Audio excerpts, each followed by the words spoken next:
Did you see that?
Faster!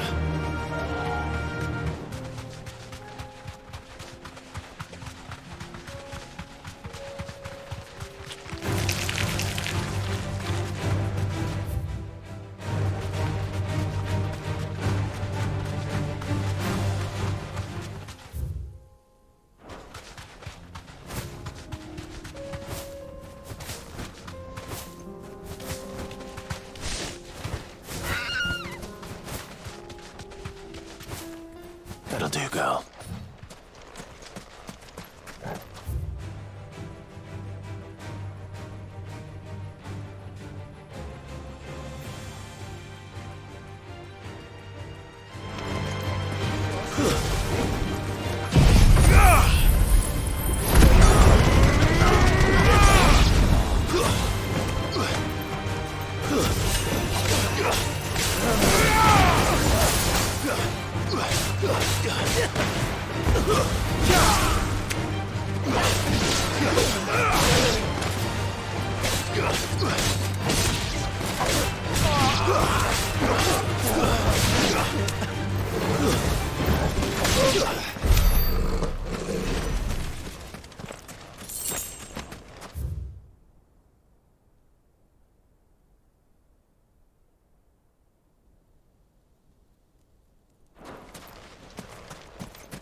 Come on. Run like the wind.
Poor bastard.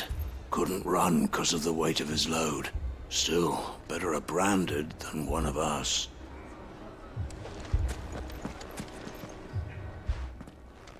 Cid. Your new companion appears much more formidable than your uncle. Should I be worried? You haven't been introduced. Jill, Clive has told me much about you.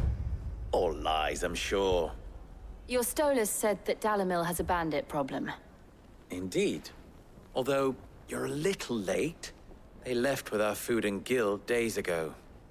Any idea where they went? The desert's a big place. Your guess is as good as mine. But the fact is, I have more immediate concerns. What did you say to me? What did you say? As if by magic.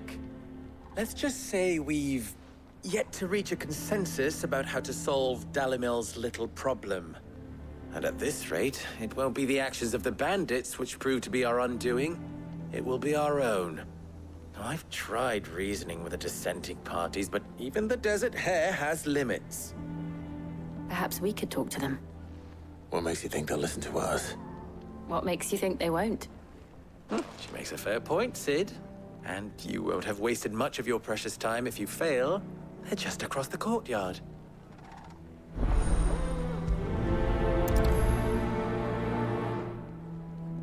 Suppose we just follow the shouting.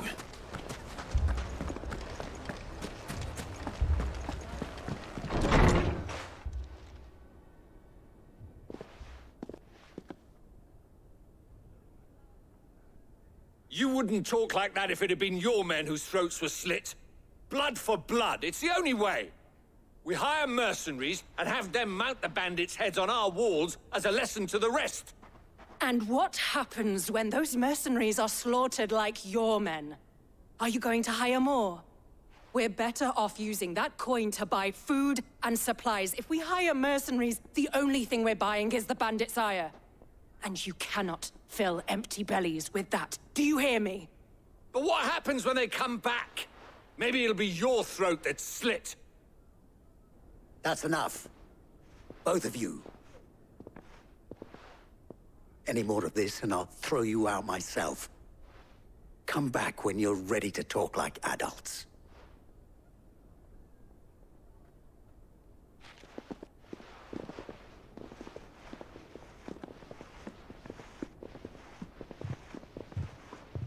Victor.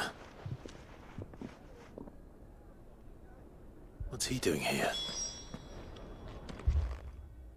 Cid. And Lady Jill. What brings you here? I was about to ask you the same thing. Costness is in chaos, and the markets have all but ceased to operate. The Briar's Kiss here in Dalimil is the only place I can reliably obtain supplies. I was here to do just that when Master Lubor told me of his troubles. He thought I might be able to talk some sense into these fools. But if you're here, I suppose his patience must be waning. Who are those people? Those were the thorns in Lubor's side. And the reason this place might be headed the same way as Costness. It's these accursed skies. The darkness is enough to drive a man to madness. Or an entire city, for that matter. We're still working on the skies. But in the meantime, perhaps we can find a solution to Dalimil's problems. I hope so. For all our sakes.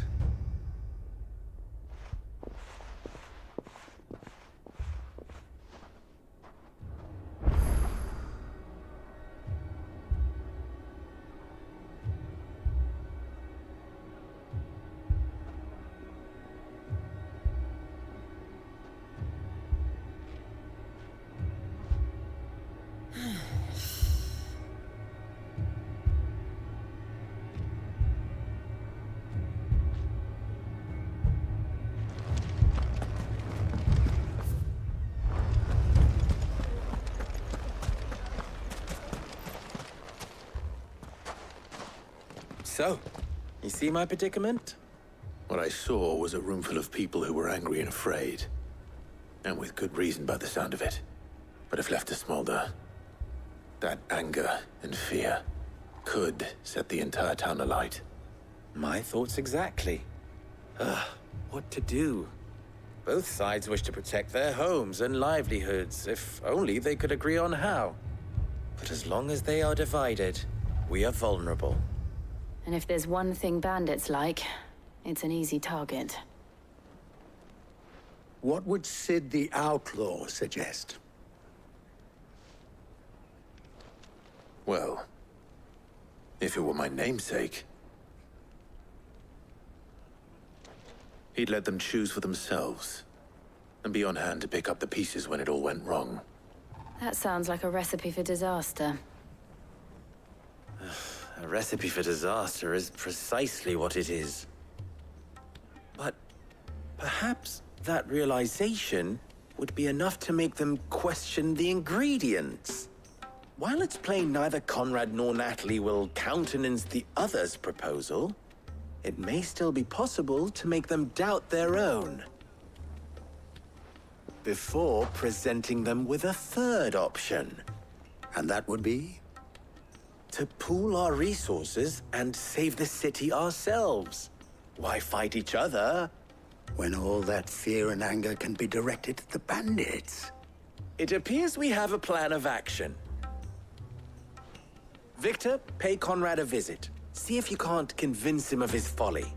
I'll speak with Natalie. As you wish. Your faces are not well known in this town. That may prove useful. Don't worry, Victor and I will do most of the talking.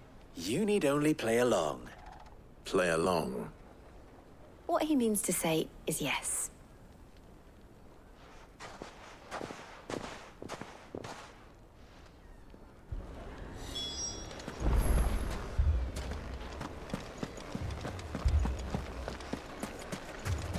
Picture it, Conrad.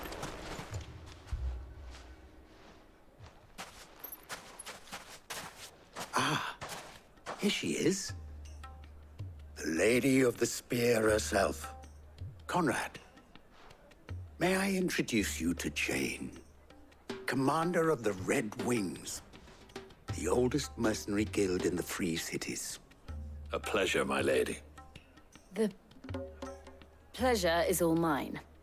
As I told you, I summoned the commander here from Canver to inquire about a contract. Victor says you told him no. That there aren't any men left to hire. Is that true? True as the crystals cracked. Nobles came and claimed every last one worth his salt. And not just from us Red Wings. You know of the 7 high houses. There must be 2 swords assigned each one. Granted, we have a few boys left. If it's boys you're looking for. Well, Conrad, are you saying that Dalamil's finest cannot defend this town better than a gaggle of unblooded striplings? That a band of beardless youths could better avenge the deaths of your brave men than you yourselves? Absolutely not. We'll show those bastards who they're dealing with.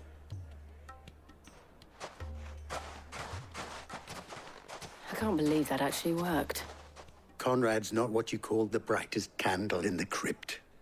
And there's a reason why I had you do the talking and not Sid. Well played, my lady.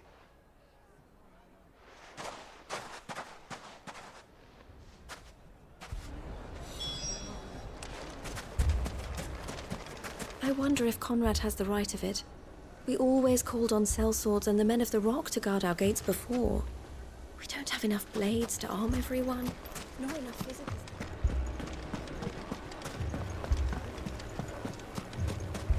My shop.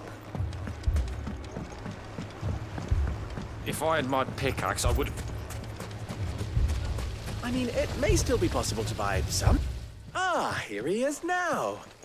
Natalie, allow me to introduce Lord Underhill of Randalar's prestigious League of Merchants. Lord Underhill. At your service. Underhill. I was just telling the good lady of our conversation, my lord, and how you were lamenting the state of the capital's stores. Lubor says that not only are the granaries almost empty, but that war and the Blight mean this season's harvest won't be enough to fill them for winter. Indeed, certainly that is the case. The nobles in the capital are buying up the city's stocks of barley and wine, driving the prices higher than most commoners can afford. It is only a matter of time before the peasants revolt. It is worse than I thought. If what Lord Underhill says is true, I fear we have little hope of supplementing our stores, meager though they regrettably are. And while I applaud your endeavors to dissuade our more bellicose citizens from seeking vengeance, I sense Conrad is not wrong in his assessment of the bandits' likely return. Which means that now, more than ever, we will need to secure what little we still have. Food, weapons, herbs, everything. If our humble town is to endure not only this hardship, but those that are certain to follow, we must stand united. All right. If it will help to protect my home, I'll do it. But you needn't have gone through this charade.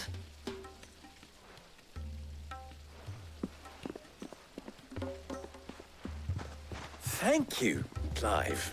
Your performance was nothing if not workmanlike. She saw right through it. I didn't say it was good, merely that it produced the desired effect. Now, my scouts should be returning shortly. Meet me back at the Briar's Kiss, and we shall see what we face.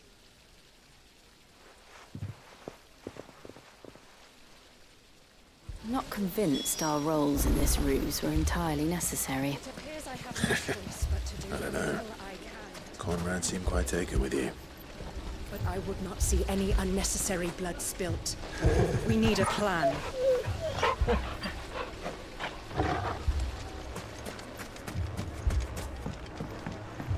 Mummy, I'm scared. What if the bad men come back? It's all right. We're all right now.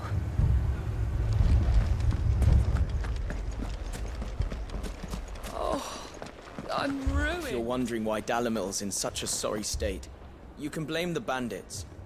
Them and the mercenaries who are guarding the gates.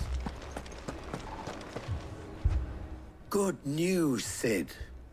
Both Conrad and Natalie have somewhat gracefully accepted their new roles. With time, they may even learn to.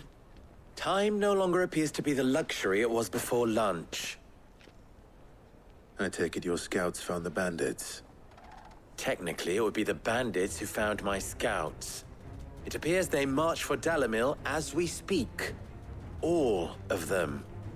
You're not serious. They don't just want food, they want the whole damn town.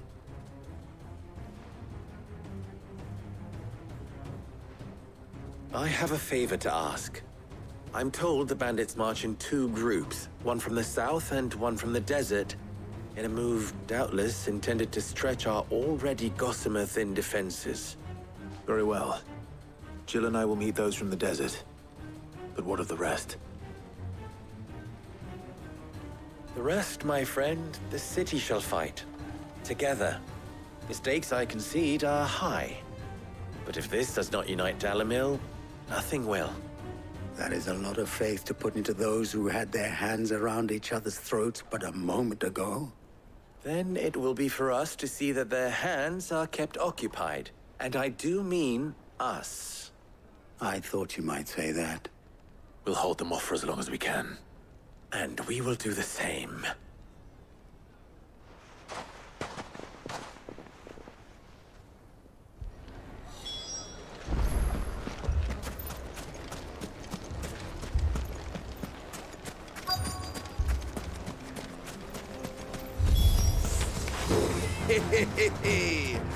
The women folk have come to welcome us.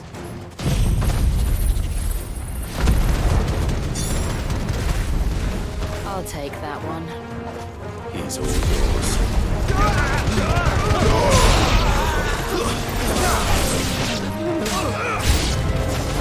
They mean to overwhelm us?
The townspeople. Could they have held out? I don't hear any fighting. What do you think? That we should hurry.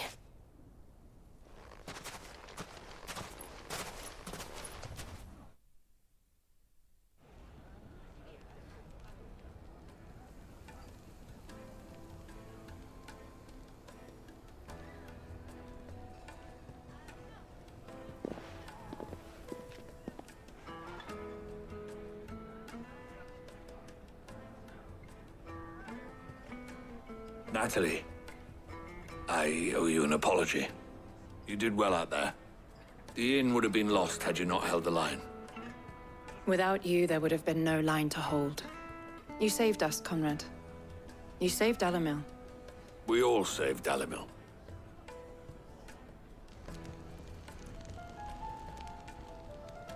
Conrad seems to have had a change of heart. I'd say they both have. I take it from your presence that our visitors from the desert won't be joining us either. Pity. The plan worked, Sid. Granted, it only took an army of bloodthirsty bandits at our gate. Calm now, Victor. Why quibble over the details? We are united, and that is all that matters. As for you, Sid, you fight considerably better than you act. I'll take that as a compliment.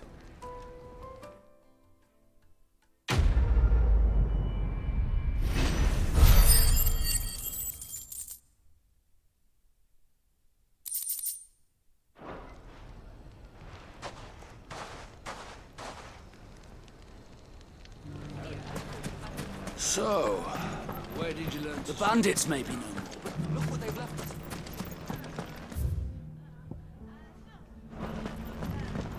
Mummy. The gentleman of the town. You wouldn't happen to know if the pieces that were stolen from my stall were recovered, would you? They were irreplaceable.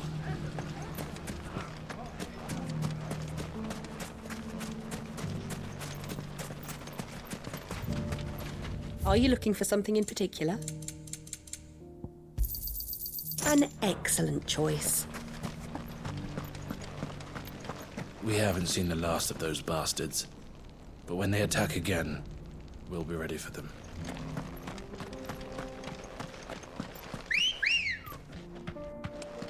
Come on.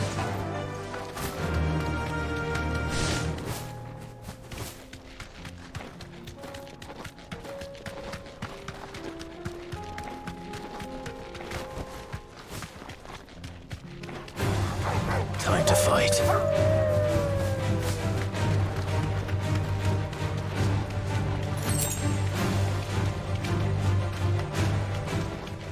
Company.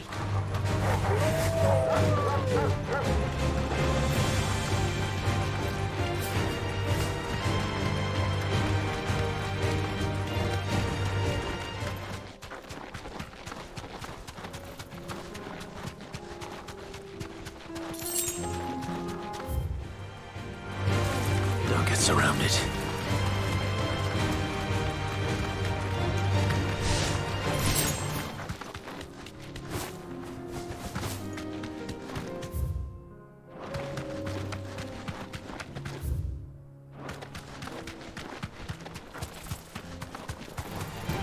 Enough of you, are there?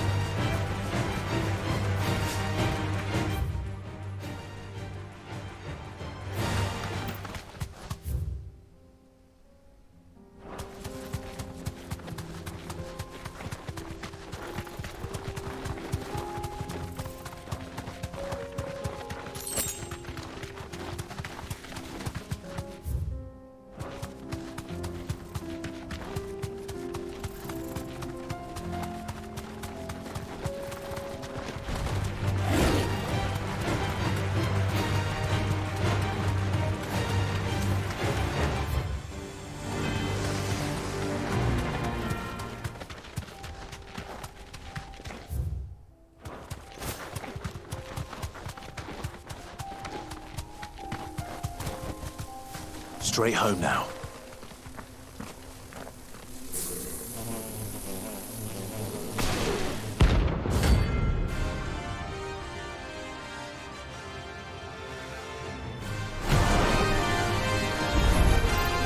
They don't look happy.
Enough!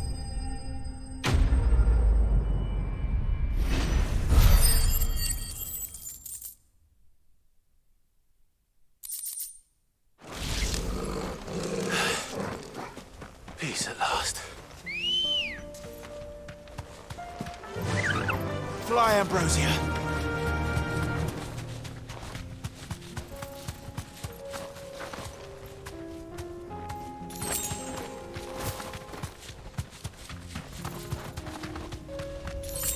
Be safe.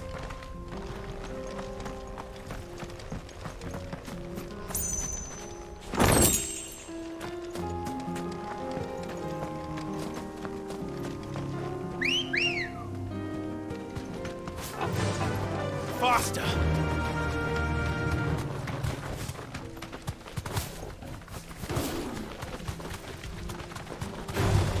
This won't be easy.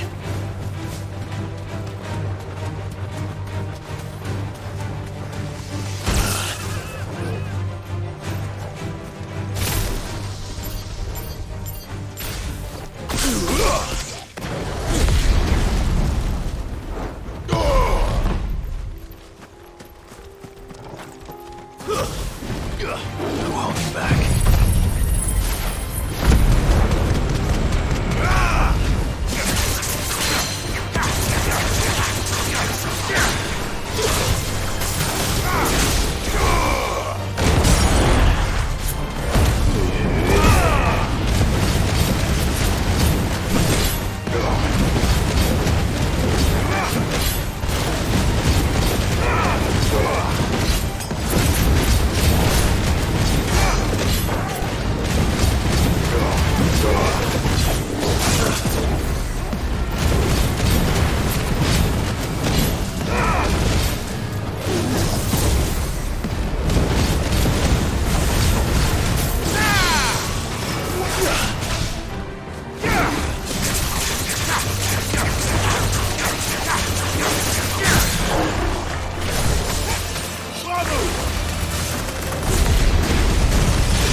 Ready, go?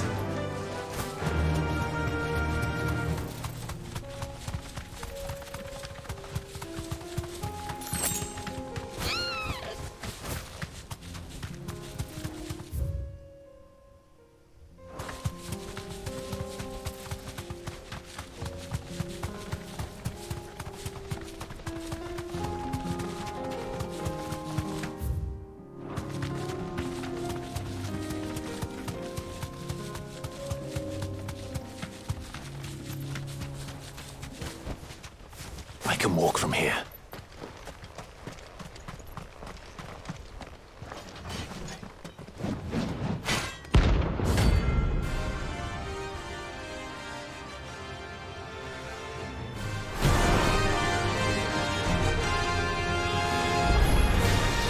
Another god's forsaken soul, eh?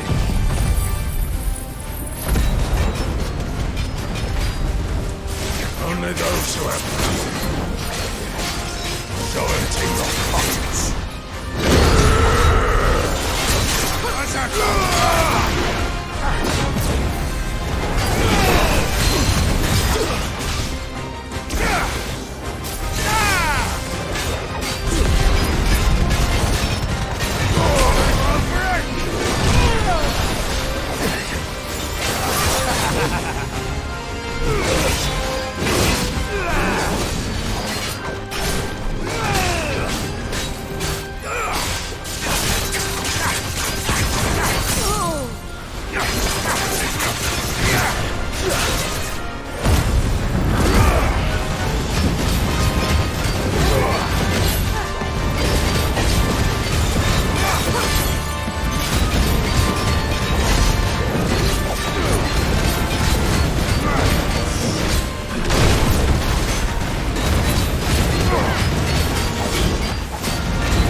A deserter turned outlaw.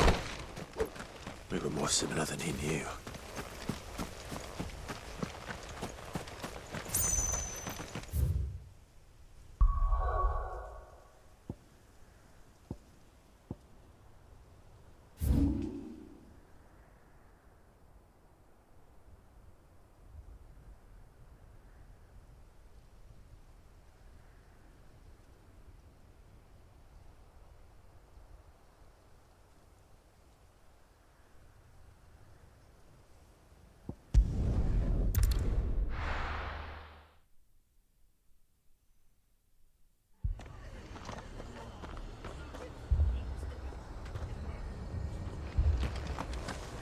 This man's gonna die if we don't get him to a healer. The Akashic attacked us out of the blue. And there's no telling when they might be back. You'd best keep that sword handy, Sid.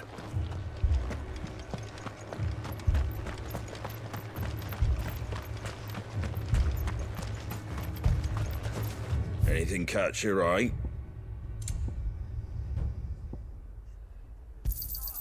Much obliged. Thanks very much. There you go.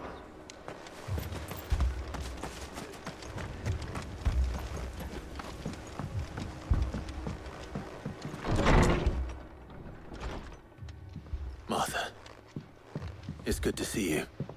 And you, Clive. Jill? Otto said you'd been attacked by Akashic.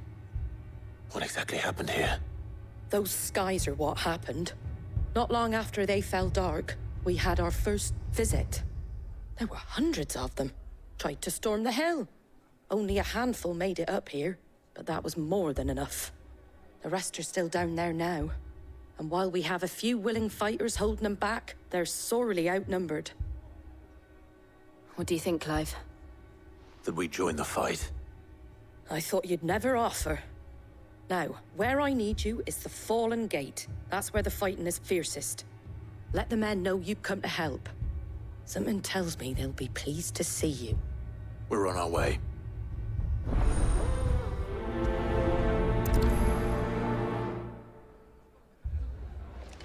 Do you think there are as many as Martha says? Or maybe I was too slow. More. You're alive. If they ain't clawing at the That's all gates that or climbing up matters. the cliffs near the lift.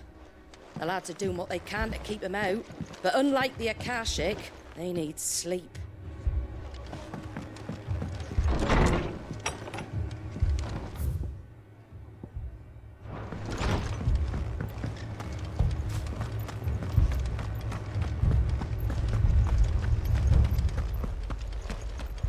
You don't think they've abandoned us, do you?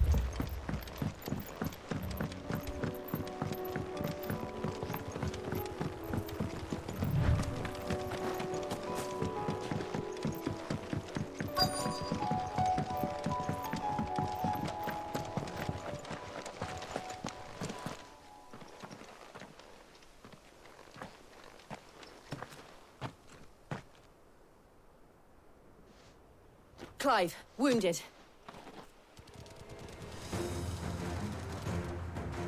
We deal with the Akashic first.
These men don't have the look of hired swords.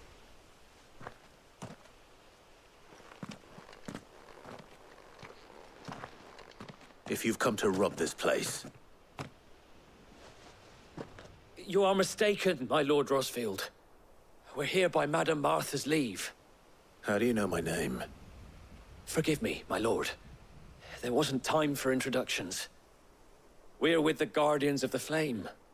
Wade's men? But how did you come to be here? Where is your commander? Sir Wade left earlier with a scouting party to find out where the Akashic were coming from. Did he? Take your wounded back to the inn. Martha will see you're looked after. We'll join you anon.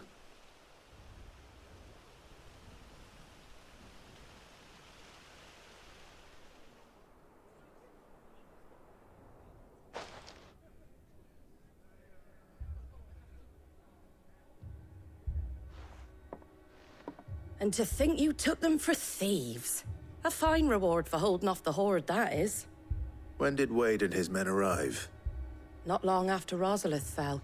The Guardians asked me to shelter some of them that had lost their homes.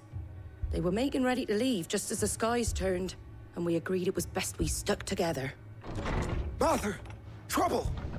The scouting party's almost at the lift, but they got a pack of Akashic snapping at their heels! And they got wounded with them! They're not gonna make it! Damn it all. We'll worry about them, Martha. You look after everyone here. If any can still fight, send them to the lift. I will. You two be safe now.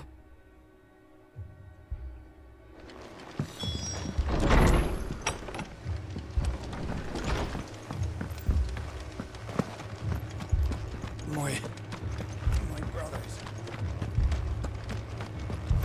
Mad dogs, beloved.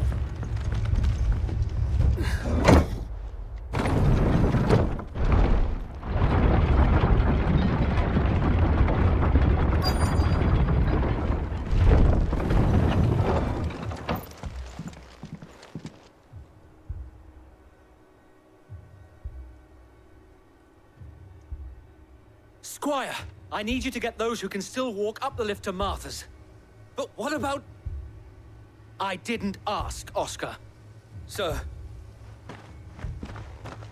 Sir Wade. Lord Rosfield. If you aren't a sight for sore eyes. Martha seemed to think you might need some help. And by the looks of it... We thought we could sneak by them. But we didn't know there would be so many. How could we have? Behind you!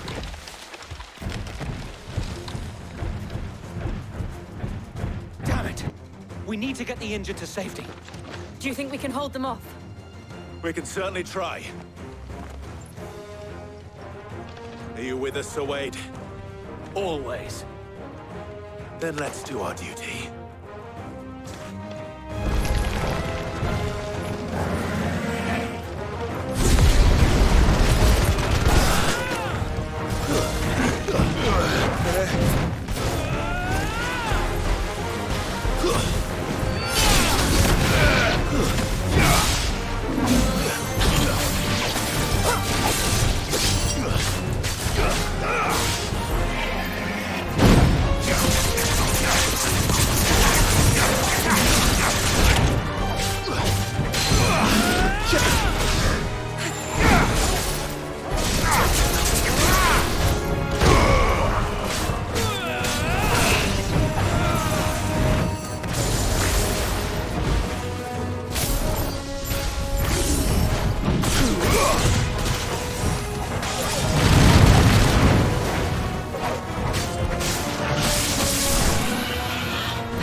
Is anyone hurt?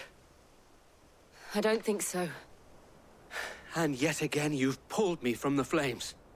It's just a pity I keep walking into them. You've never been one to shy away from danger, Sir Wade.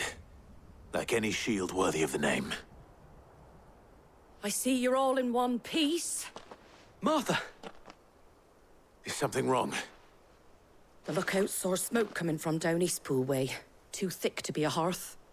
A second horde. Feel like finishing the job. Always. Jill and I will make for Eastpool. You'll need to move the injured without us. Don't you worry about them. The moment my men are safe, I'll follow. Good luck.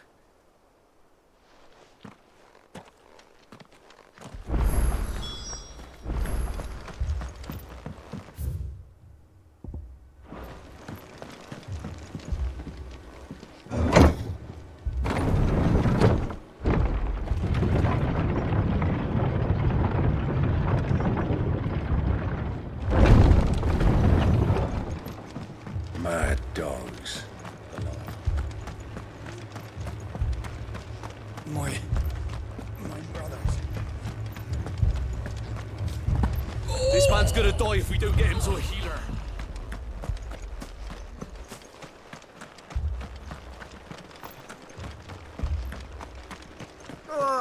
Just patch me up as quick as you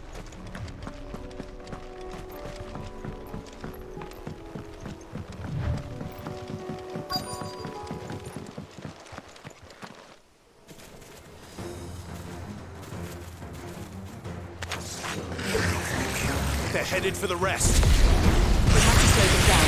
Martha and the others won't be ready. Farewell. Get on.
Something's coming.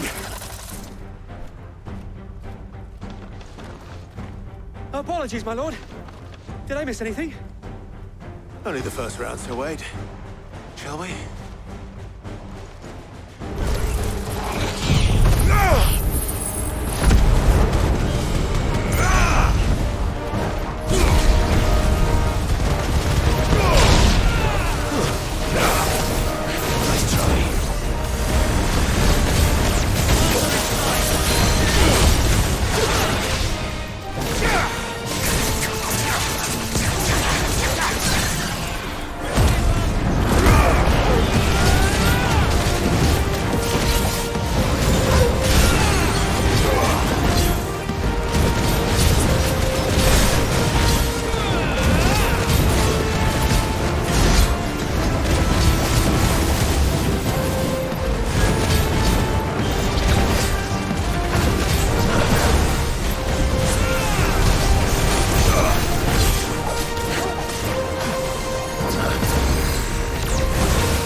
Too slow.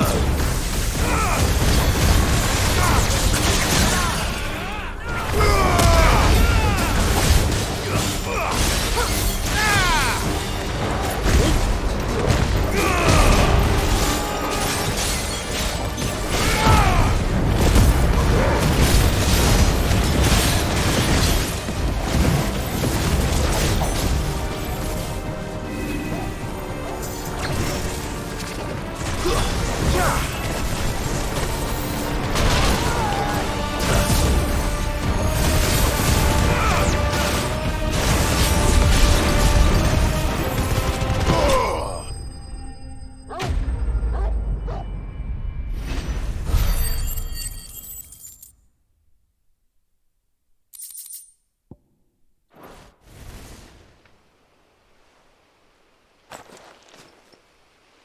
Do you see any more?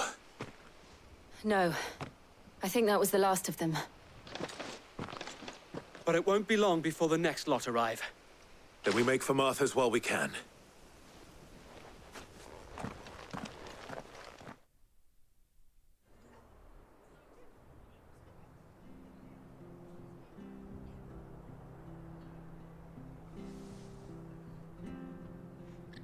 What did you find out there? The same as Sir Wade. Scores of Akashic. Well, wherever they came from, they're gone now. Our lookouts say the lowlands are clear.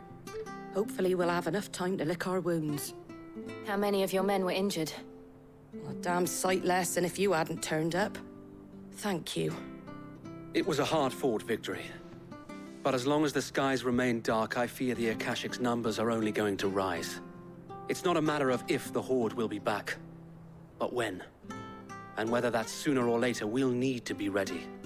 The inn here affords a good view of the land, and is easily defendable. I'd like to make this one of our outposts. What do you say, Martha? You'd have more men to guard the rest. Well, when you put it like that, of course they can stay.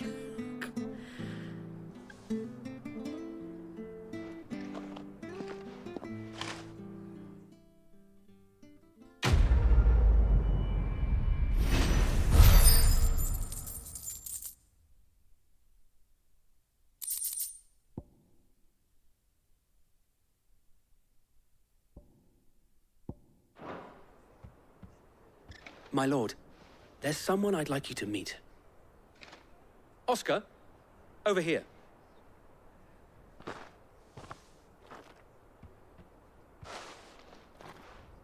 It is an honor to make your acquaintance, Lord Rosfield. I am Oscar. Oscar of House Murdoch. Murdoch? I wasn't aware the Lord Commander had children. Oh, he didn't. But his brother, my father, did. I am Sir Rodney's nephew. Well, go on, then. It's not for me to ask him. Yes, Sir Wade.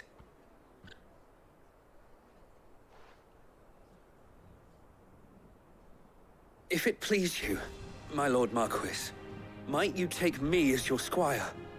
I would learn the duties of a shield from the finest. I'm sorry to disappoint you, Oscar, but I'm a shield no longer. Nor was I ever the finest. And spending time in the company of an outlaw hardly seems a fitting education for one aspiring to take his oaths. My Aunt Hannah once told me that a man is not defined by his title, but what he does in its name. You have accomplished much since taking on the mantle of Cid, winning no little honor in so doing. And I would sooner serve under an honorable outlaw than an unworthy shield. Not that Sir Wade and the other Guardians are... I mean to say that, they're... It's all right. We know what you mean. There is only so much the boy can learn from me, my lord. But a squire... Would that really be so bad? You were a squire once. And I'm certain Sir Rodney would approve.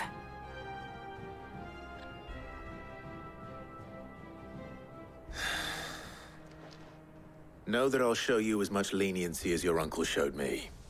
I would not have it any other way.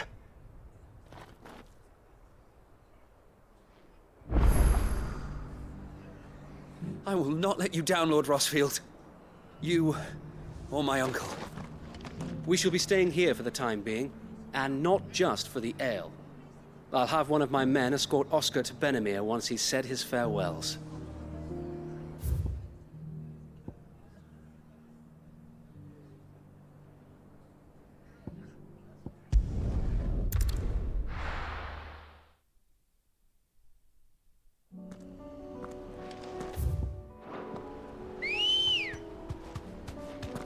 Good girl.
Come on.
No more vengeance. No more war.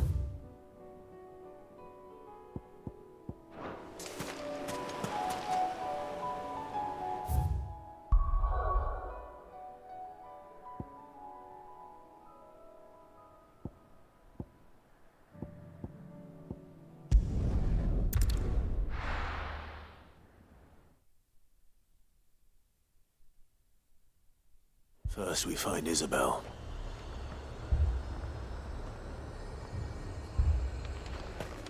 Heard a bloke saying he saw ghosts. I saw it with my own eyes.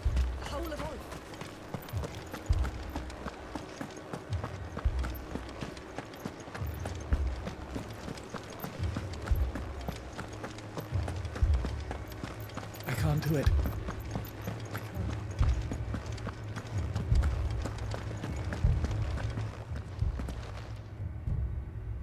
My lord, Milady. We received the dame's message. There have been sightings of strange creatures, I understand. With the blue eyes. Yes. Like a Kashyyyk, but different. They've taken so many. I've lost count. A Kashyyyk, but different. Ultimus thralls. And what of your mistress? Is she here? Oh, no. She went to the garrison to ask what they were planning on doing about all this. Then we'll look for her there.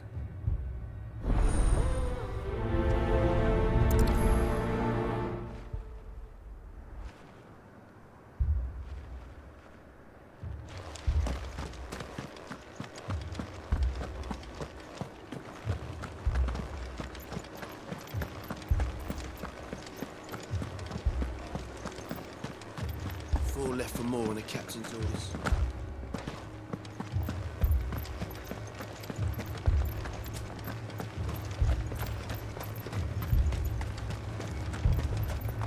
Madame, please!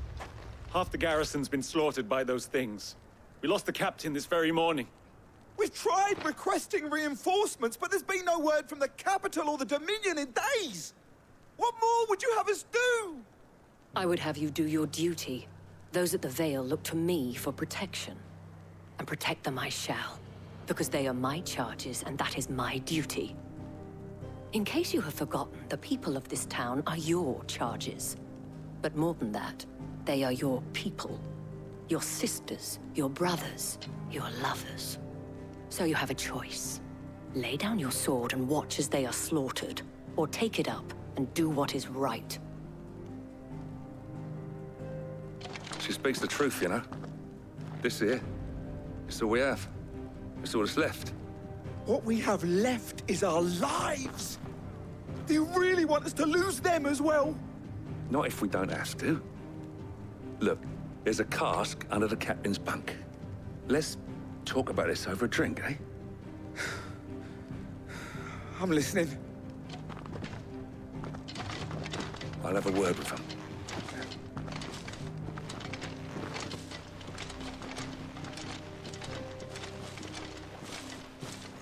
Ah, Clive. I didn't expect help to arrive so quickly. And sought to take matters into my own hands. It was a noble effort, but I thought you might still need some support. I'd like you to consider my needs. What we need to consider is where the creatures came from.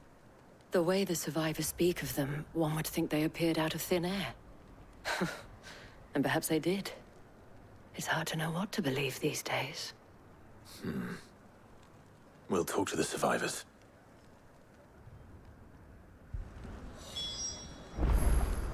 I can't entirely blame the men of the garrison for losing heart. And they have provided a place for the injured.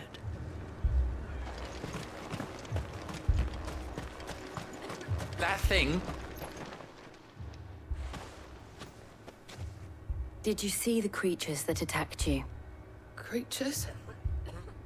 Yeah, They came out of nowhere.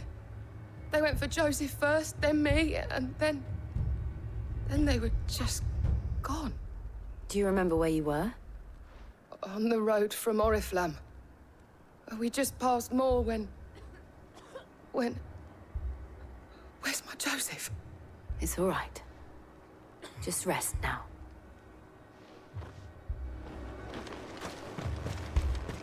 It's all right. My family. You're a pikeman, yes? What happened?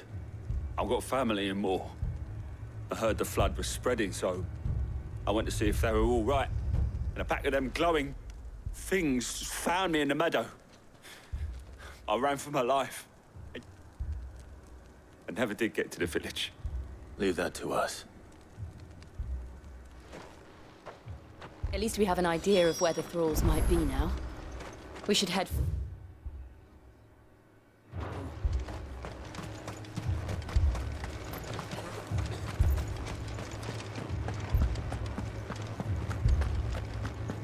The two soldiers were carrying another.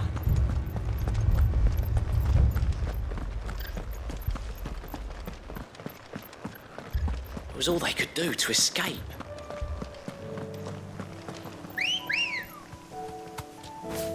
Come on.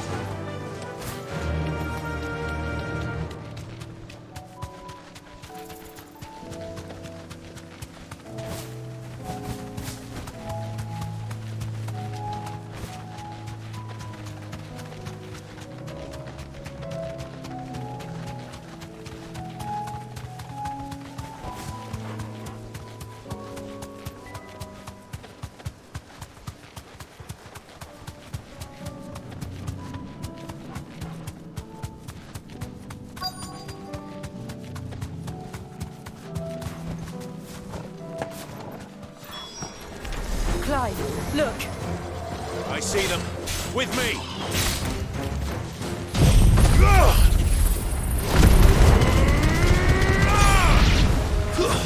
Stay down!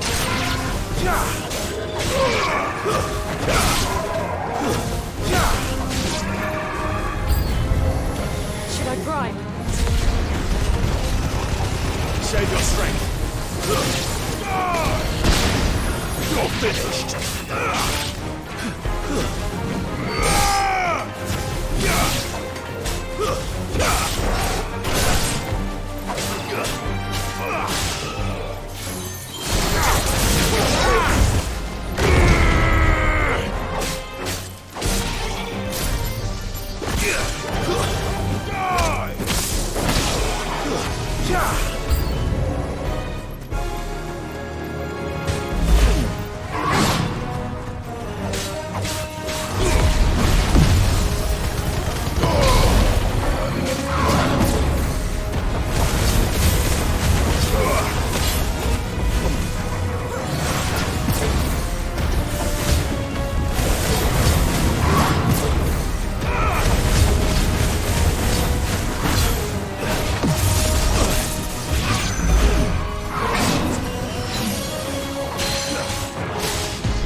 Do you think there are more?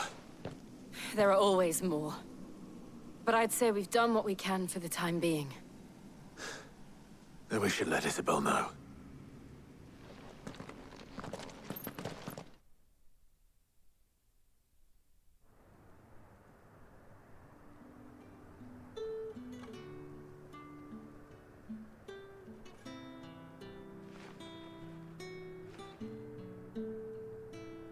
You have the town's thanks.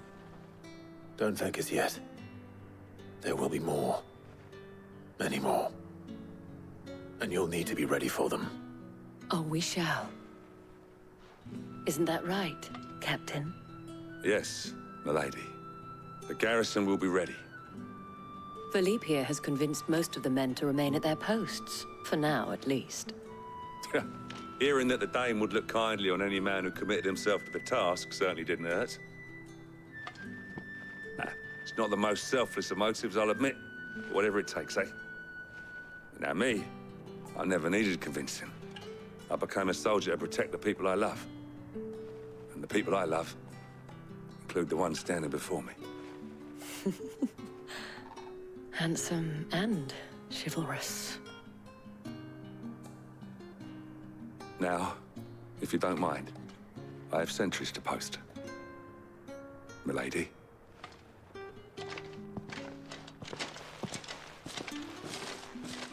Lest you wonder, I'm not foolish enough to believe that this has solved all of my problems.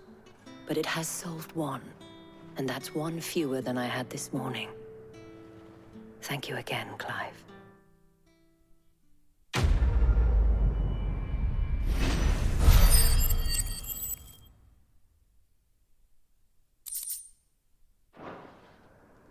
Our friends seem to have things under control. For now, at least.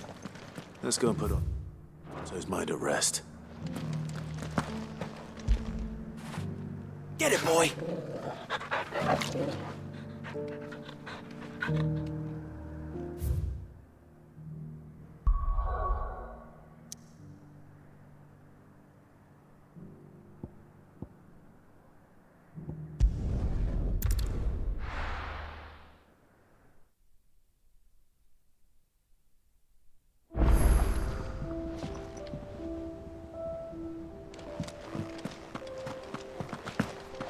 I'd be happy to tell Otto everything that happened. But I know he appreciates it when you spare him the time. A youth claiming kindred with your old commander arrived earlier this morning. Well spoken he was. And handsome too. More than a few of the girls and boys have taken an interest, if you get my meaning. Did you see that? Tell me you saw that.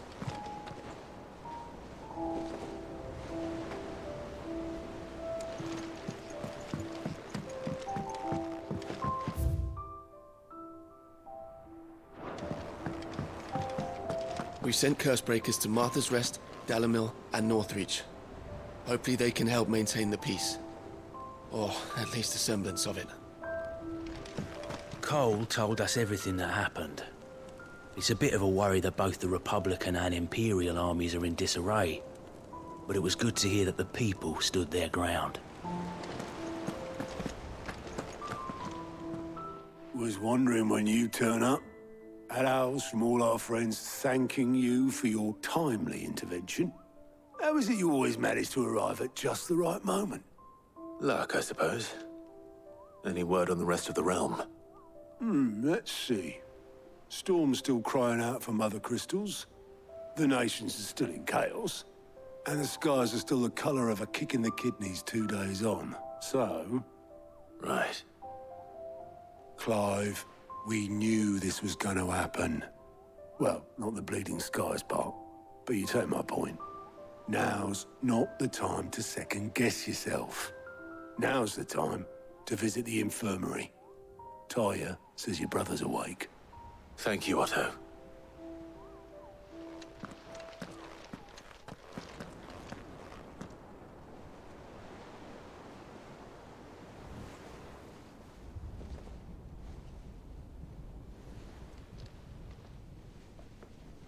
So it was not Sylvester, but Olivier who served as Ultima's puppet. And when Dion learned of this, he sought to slay the fiend.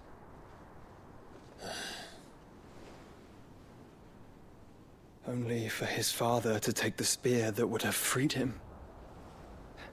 Enough to drive a man to madness. Small wonder he hasn't stirred. I would be afraid to wake. Had I but reached out to him sooner, warned him of the threat Ultima posed. But now, both an empire and her prince lie broken. Joshua, what do you know of Ultima?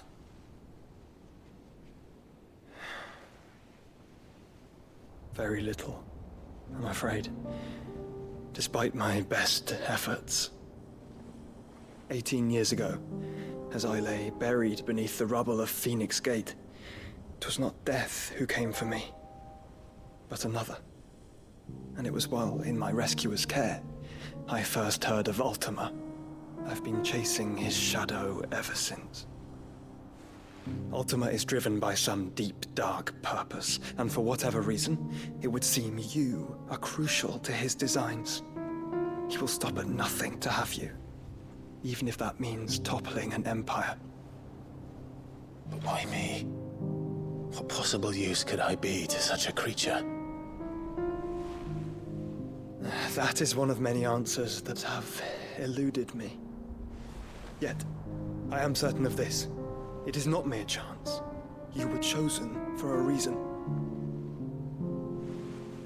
All dominants carry within them the might of an icon. Nigh limitless power that is at once acutely limited. I wield fire, and only fire. And I only ice. 8 wardens for 8 elements. But you, Clive. You are different. You're special. Your abilities begin with the flames of Ifrit. But they do not end there. The fact Ifrit can even exist goes against everything we thought we knew of dominance.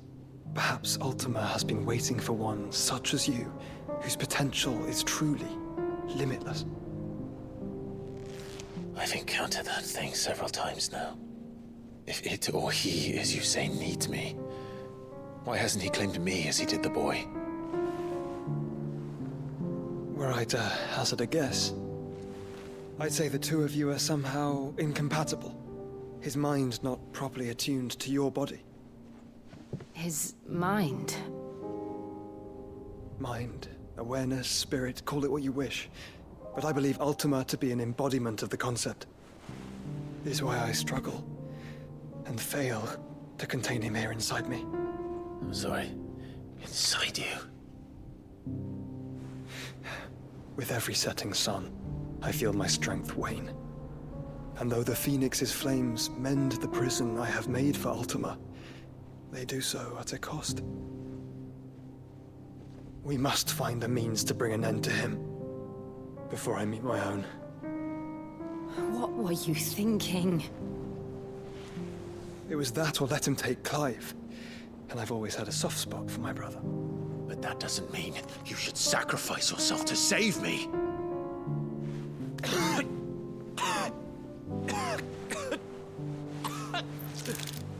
Joshua!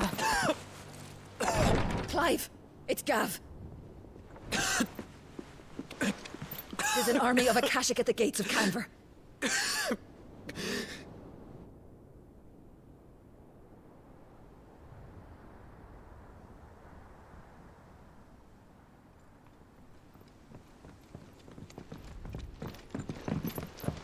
Well, what's the short of it?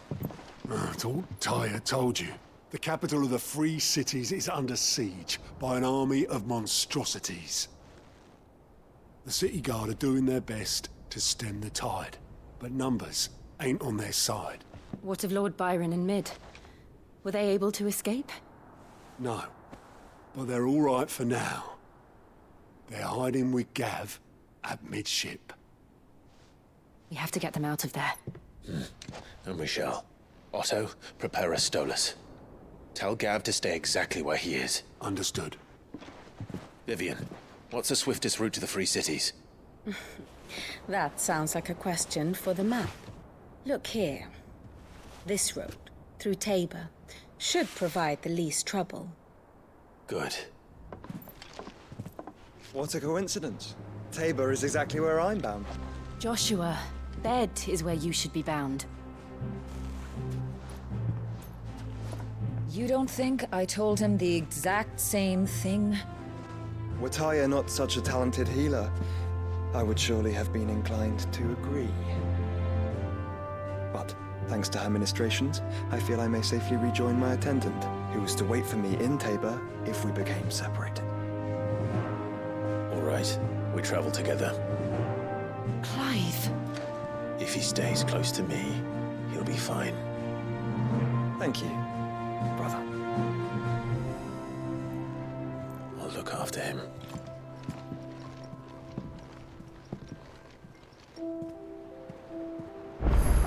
My attendant was with me in the Dominion before I primed. She would have watched the battle unfold and witnessed its outcome.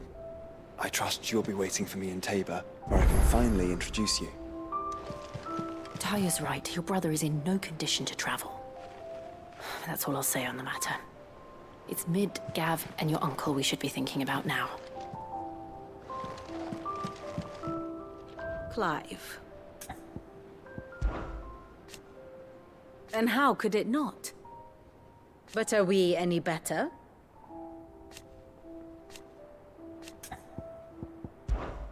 I cannot claim. Such are the wages. Ironic, then. What is it that you wish to learn?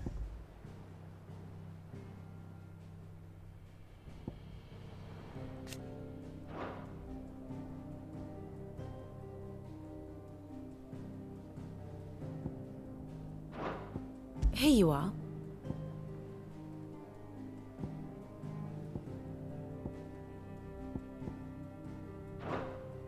Thus ends today's lesson.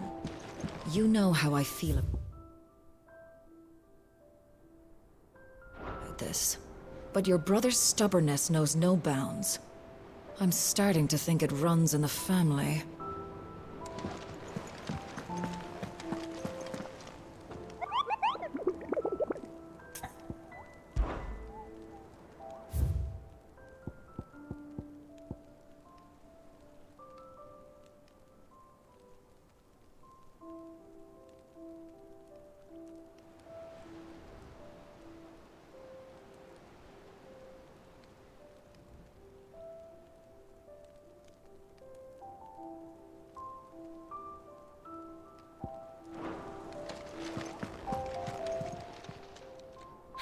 Help you today, Clive.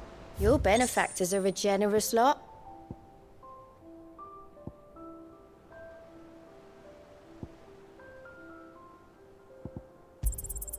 You earned this. Come again. I may have more for you. Do you like being struck by thunderbolts from on high? Then don't let anything happen to Mid. Yeah?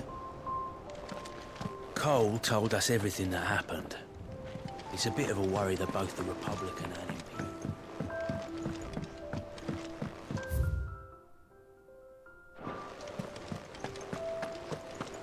There's barely been a shipment in since the skies started boiling.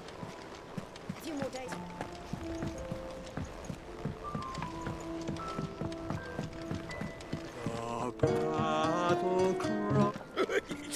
Ivan's newest dish.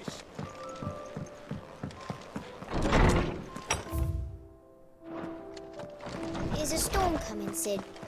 Will there be thunder? Sid, perhaps you can help me solve a mystery. I can certainly try. Who's gone missing this time? It's not who, but what. Mid's scales, the ones she made for her workshop. I borrowed them to teach the little ones about weight, and shortly after the lesson, well, they vanished. My first thought was that they'd taken them off somewhere to play, but when I asked, they swore they had nothing to do with their having disappeared. Which almost certainly means they had everything to do with it.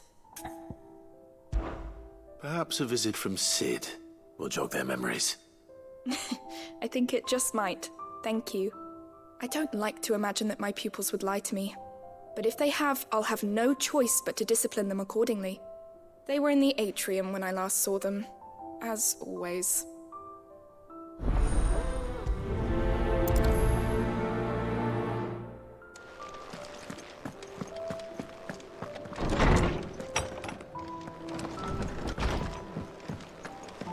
It seems the hideaway's lost its blasted appetite. book. Can you blame them? Here, you put me in this situation, Clive. You can bloody well get me out of it. I need a hand with a recipe.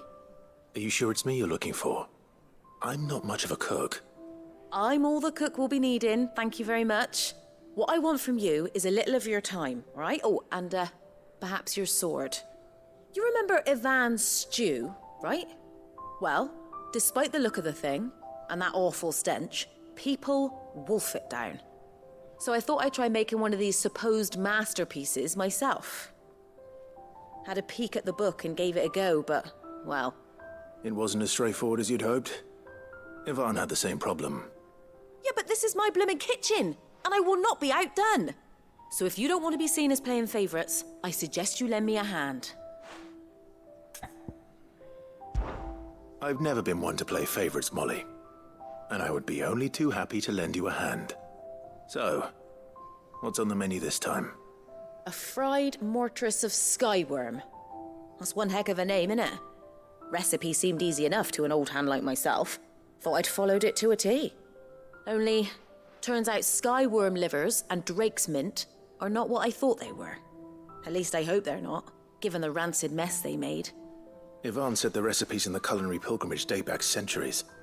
Who's to say the ingredients even exist anymore? Well, that's a question for a scholar, wouldn't you say? Perhaps you know of one?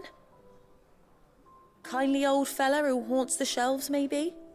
Fine. I'll go and speak to Harpocrates. Perhaps he'll know something.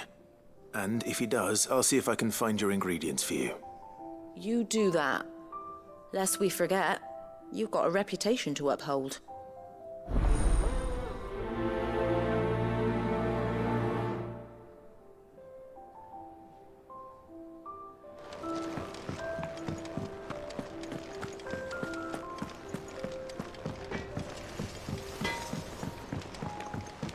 Round and round the city clock, the wyvern chased the eagle. The birdie stopped to catch his breath. Down came the eagle.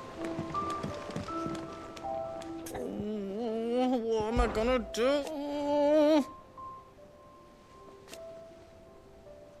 But no more.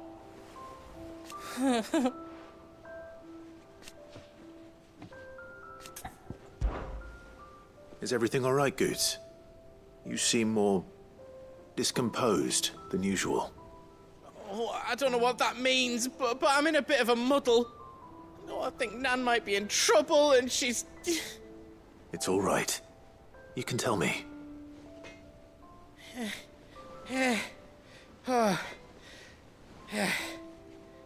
There was a trader came by. One of our usuals, like. Said he'd heard some rotten rumours about her down Dalimil Way.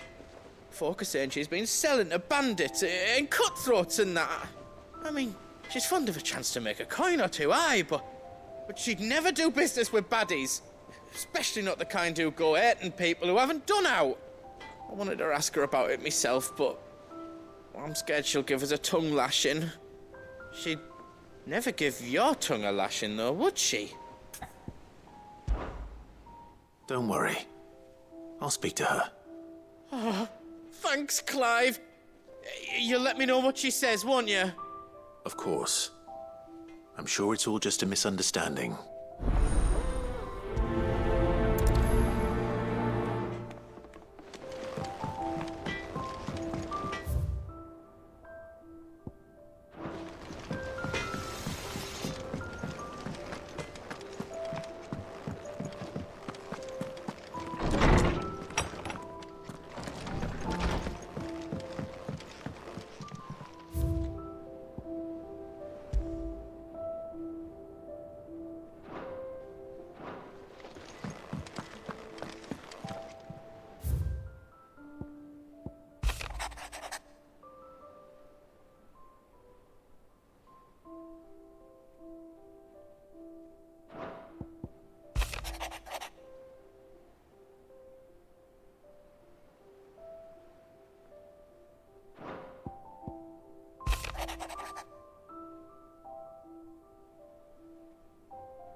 Rutherford.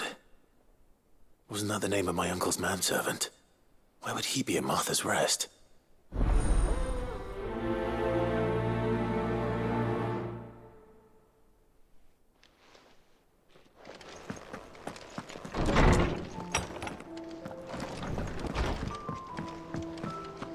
Did you see the pair that got hauled into time? Lady Karen. How's business? Not nearly as foul as the weather. You're doing good trade, then? Both in and out of the hideaway? Can't complain. Wait. What exactly are you getting at? Not once in 5 long years do you pay my affairs half a care, but here you are today, raking me over the coals like a bloody popoto? Just asking. Out of interest. All right. I'm here because I was told that certain rumors have been circulating. About you selling weapons to brigands. Oh, are you? And who was it who knows me so well as to tell tales of my evil exploits? I didn't exactly hear firsthand. All I know is that someone in Dalimil has been spreading word to that effect. And what? You believe it? You think I'm profiting off the blood of innocents, do you? Look, I've done things I'm not proud of. Might be there were a time when I turned a blind eye to the wretchedness of the world so I could line my pocket. But that woman is no more. And you'd know that if you'd ever paid the slightest bit of notice. You're right, Lady Karen. I apologize. It was wrong of me to doubt you. No, it was. Now, I reckon you've got better things to do than pointing your do-gooding finger at a poor old woman. Of course. Good day.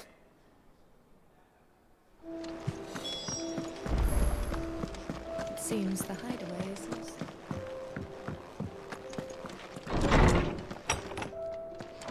There's a storm coming, Sid. Lawsman Harpocrates. I've come to pick your brain if you don't mind. It's about the book you lent Ivan. Ah, Valisthea, A Culinary Pilgrimage, a classic. One of my favorites, in fact. The young man did a wonderful job with the Chance's stew. I do hope we shall be able to sample more such marvels in due course. That's actually why I'm here. I don't suppose you know where I might find skyworm livers and drake's mint.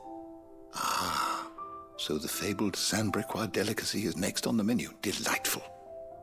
The descriptions of fried mortress never fail to make my mouth water. Now, skyworm is a somewhat antiquated name for the wyvern, their ground livers being the paste from which the mortress is made. Dragon livers. How very Sanbrequois. One would have thought the disciples of Bahamut would have a touch more reverence for their icon's brethren, but apparently not. I believe the specific dragon the recipe demands is the blueback wyvern, said to be the very color of the sea beside which it resides. So we know where to look for our liver. But what about the drake's mint? Saint's bonnet in contemporary parlance, a herb which grows along the North Reach coast. I gather that one can locate the cheerful yellow flowers by their heady scent alone, so I'm sure you'll have no trouble finding them. I may add that people once believed game was best served with the flora that sustained it in life, in which regard fried mortress of skyworm is undoubtedly a typical dish of the time. Meaning that if I find one, I find the other. To Northreach, then. Best of luck, Clive. And do save me a bite once the dish is complete.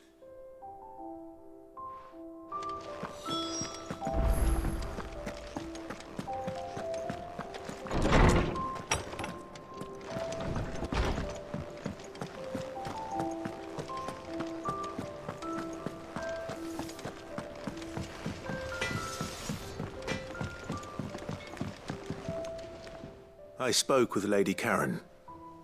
What did she say? That the rumors were unfounded, and that I was a fool for thinking they might hold any truth, along with some other things that made her feelings clear. And while it sounds like she may have done things she regretted in her past, she says those days are behind her. Oh, well, that's good. I knew Nan wasn't caught up in out bad.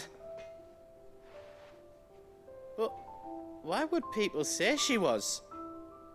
What did she ever do to them? It's not right. No, it's not. But people do things for all sorts of reasons. Perhaps we'll never know. Well, I'm going to find out. That trader, he said they were all talking about her in Dalimil. So that's where I'm going. I'll find someone who'll tell me, you'll see. Are you sure that's wise? Whoever's spreading these rumors means Karen ill. Oh, right. But that's why you'll be coming with me, isn't it, Clive? I suppose it is.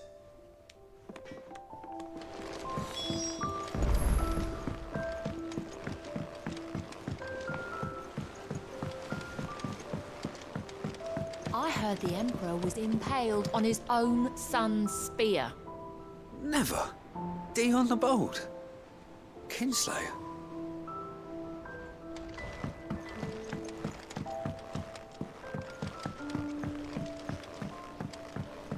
We're all gonna die! You hear me? The Akashic are coming and they won't stop until they've slaughtered every single one of us! How do you suppose they'll manage that? You ever seen one of the blue bastards swim?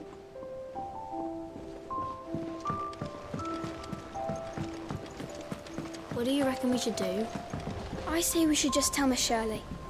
You'll get us all striped. I'm telling you, I can fix them.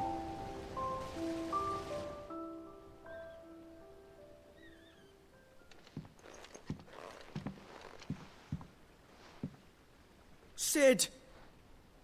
Hard at your studies, I see. And what is that? It's not a set of scales, is it? No. Of course it isn't. Well, not anymore, it's not. Oh, And just how long hasn't it been one? we're sorry. But we didn't break them. We dismembered them. Just like Miss Mididol showed us. Miss Mididol? And why would she have you dismembering her creations?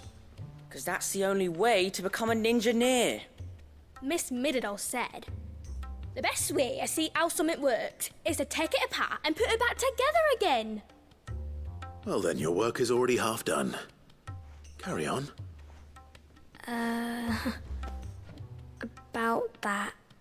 The taking apart was easy enough, but it's the putting back we can't work out. Speak for yourself. The heavy thing goes at the bottom. Then...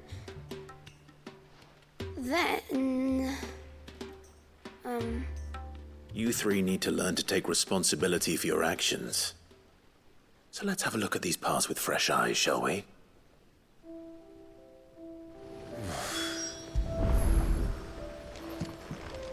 Must have been magic keeping those scales together.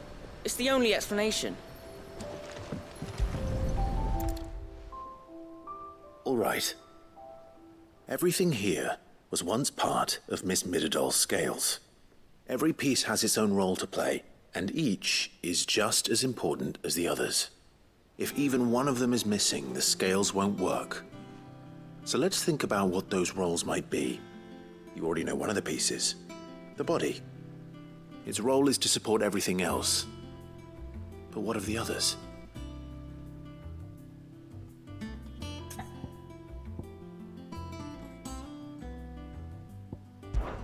This is called the arm. Why do you suppose that is? It doesn't look much like an arm. You're right. It looks more like a wing. Like a chocobo wing! You've ridden a chocobo before, haven't you, Cid? Will you teach me to ride one day? I'll think about it. Now, what do arms do? Hold things. So wait, maybe this arm holds things too? Good thinking. You're on the right track.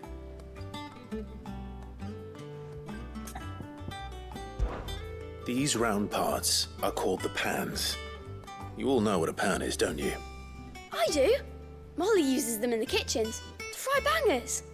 But these aren't for frying bangers, you idiot. They're for weighing stuff.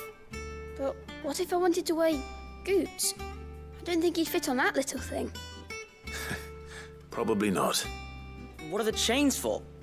Holding the pans up? Well spotted. Which means something must hold the chains up in turn.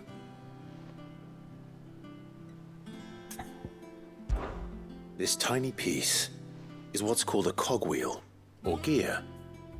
Have you ever seen one before? I have.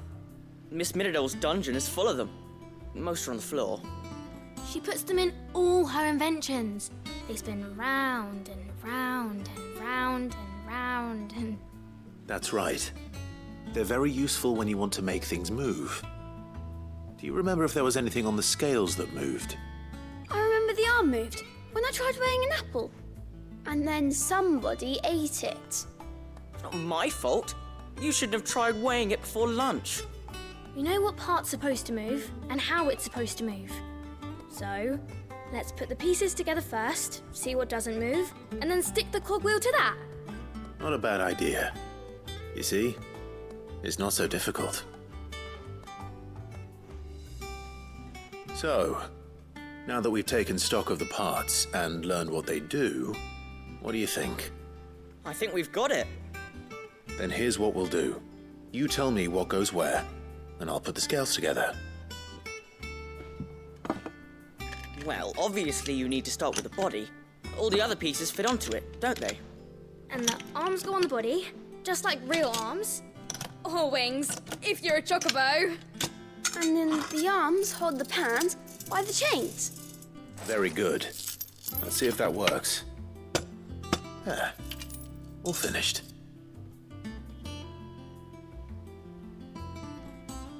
Yes! We did it! Well, with Sid's help. Oh, I just put the pieces together. It was you three engineers who showed me how. That's right. We're Miss Middledale's hares. Her hares? Yeah, hares for the future. She's showing us her secrets now, so we can help out the hideaway when we're older. What do you think, Sid? Are we almost ready? With a little more help from Miss Middledale and Miss Shirley, I'd say it won't be long at all. You hear that? It won't be long. Until then, though, do try to be honest with Miss Shirley.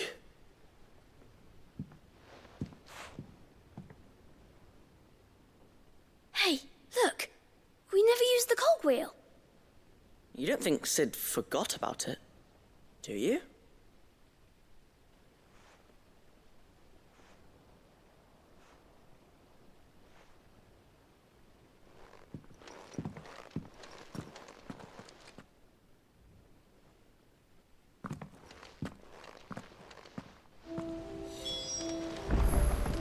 Didn't happen to forget anything, did you, Sid?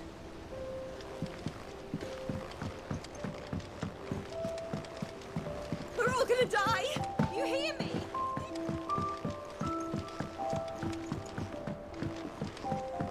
I heard the Emperor was impaled on his own.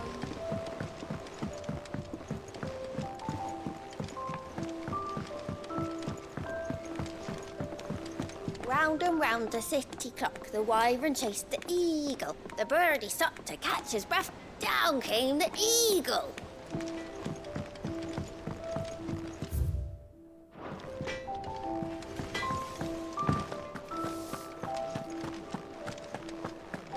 Seems the hideaways.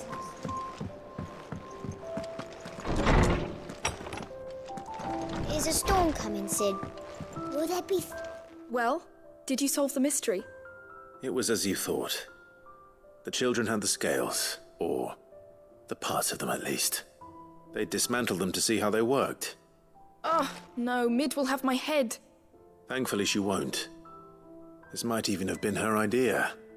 Although I was the one who ended up teaching the lesson. I'm so sorry, Sid. I know how busy you are. I shall see that the children are properly punished. Please, there's no need. Mid seems to have taken the three of them under her wing. She's even calling them her heirs. She'd have them follow in her footsteps. And her father's. I see. Sid, do you know why Mid has been spending so much time at the Hideaway of late? She told me it was because her studies have been interrupted by events in Canva. Is that not true? No, it isn't. The university offered her a commission. In exchange for full tuition, room and board, they asked her to oversee the design of several new war engines. To anyone else it would be an opportunity, but to Mid, who lost both her parents to war, it was a bitter pill. One she was none too keen to swallow. But that should come as no surprise. She's only ever cared about bringing people hope. The very last thing war can be said to do. Which explains her heirs. She's working to give them a better life.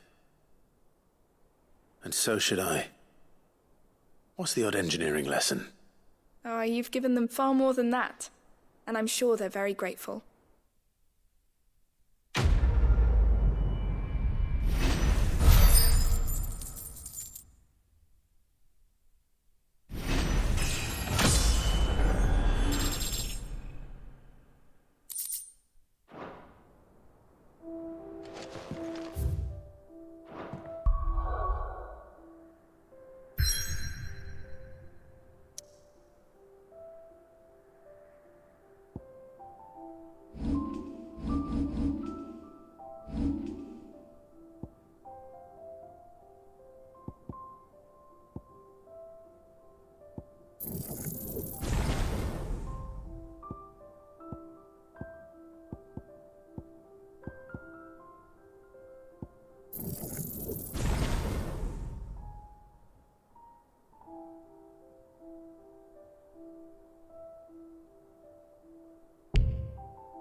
It's like a dream. The four of us out walking like we used to. Enjoying this, are you? Gav and the others could be in danger as we speak. You're right.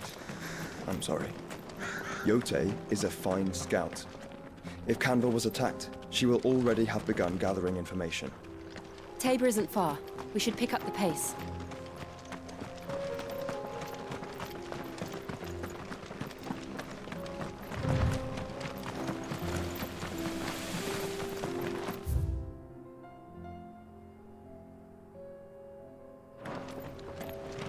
We can use the ruins to cross the ravine. Assuming they will allow it, the Echoes have a will of their own.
I needed that.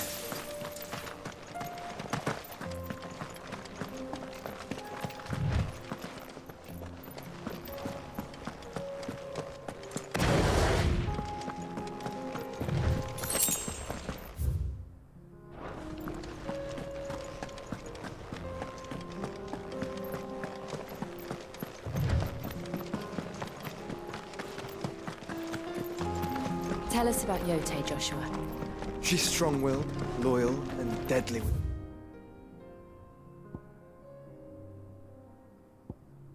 Blade. Much like Clive, but with better manners.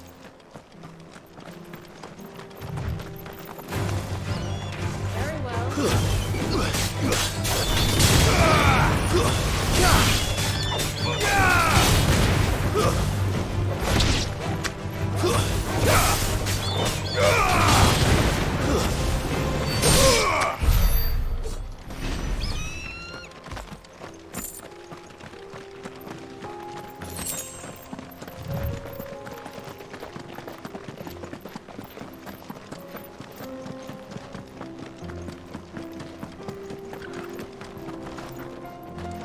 I do. Where are you off to now, then? Bound for the free cities, perhaps?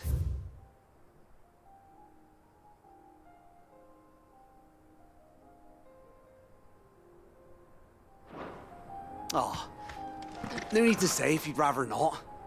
We all have our reasons. Ain't exactly feeling like sharing with strangers myself at the mo. Truth be told, I could do with a bit of inspiration. Don't know which way to turn no more. Was doing a roaring trade back in Arthur.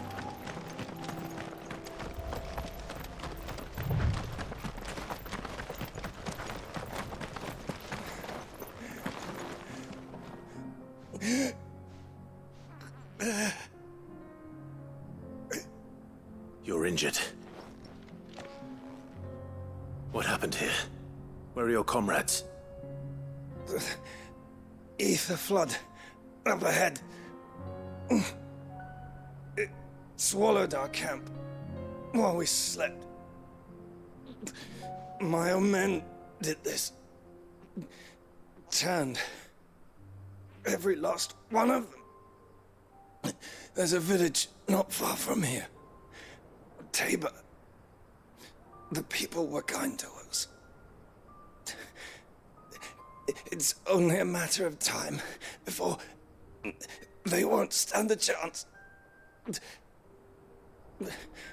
We can't let those monsters reach the...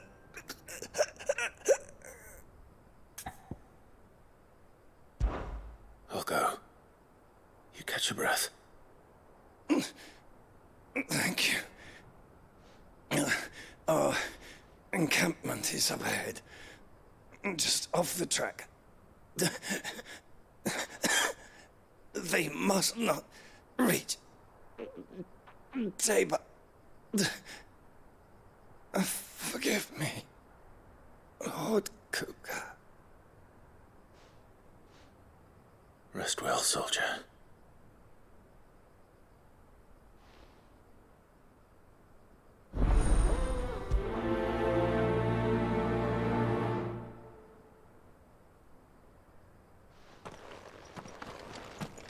You said the encampment was close.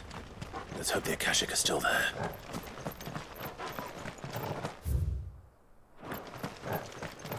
Another ether flood. They're everywhere now. We can't go around it. Then we'll just have to be careful. Good. I got here in time.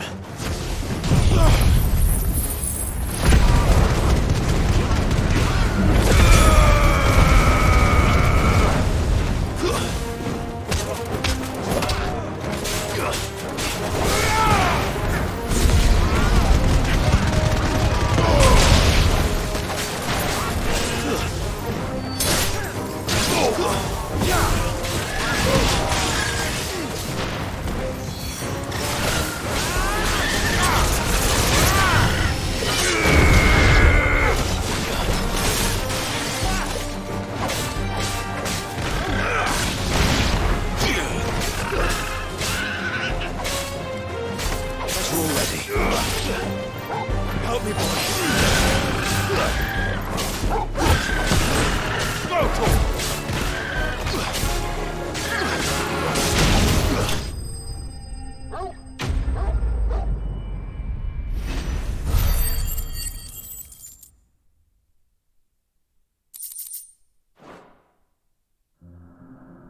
Someone there! Please, I can't move my leg! That doesn't sound like an Akashic.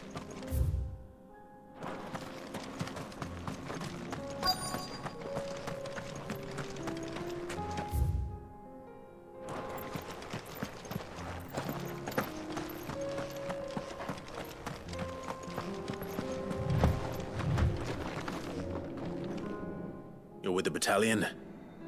I am. I heard the fighting. Are the others? Taken care of. One of your brothers in arms told me what happened and asked for help. Another survivor? Where is he? Tell me. His wounds were too deep.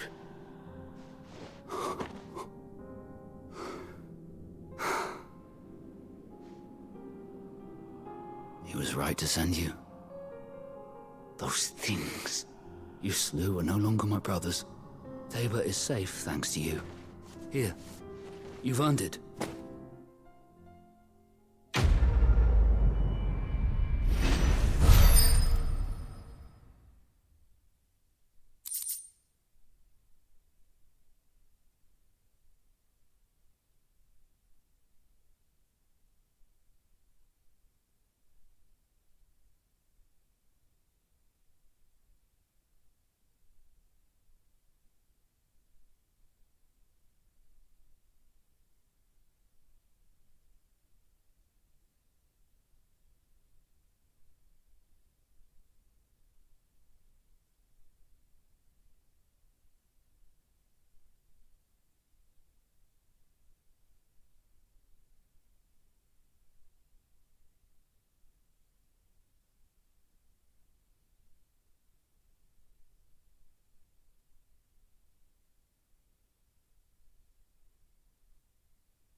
You seem familiar.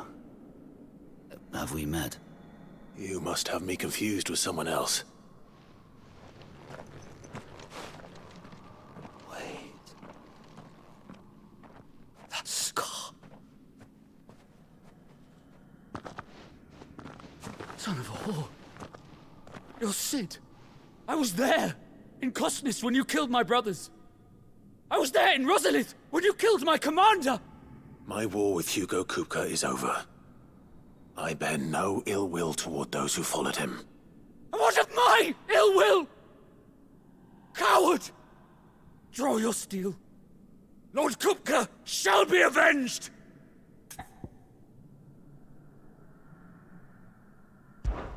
When your wounds have healed and your head has cooled, come and find me if you must. Though I hazard your life would be better spent in service of those who need it. Or have you forgotten your oath to the Republic? My oath? What would you know of oaths? I know how hard they are to keep. Which is why I'm giving you the chance to keep yours. No. I won't be deceived. Lord Kupka told us of your crimes. You are an outlaw. A murderer, not some Man. Like you or anyone else. I am nothing like you. But if you're not gonna kill me, then go. Leave! Just know that I will find you, Cid. Someday.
We're nearly there.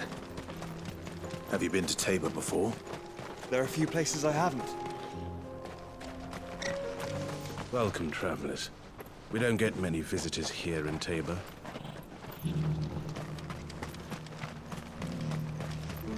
Where now, Joshua? There is a residence just inside the city gates. She awaits us within.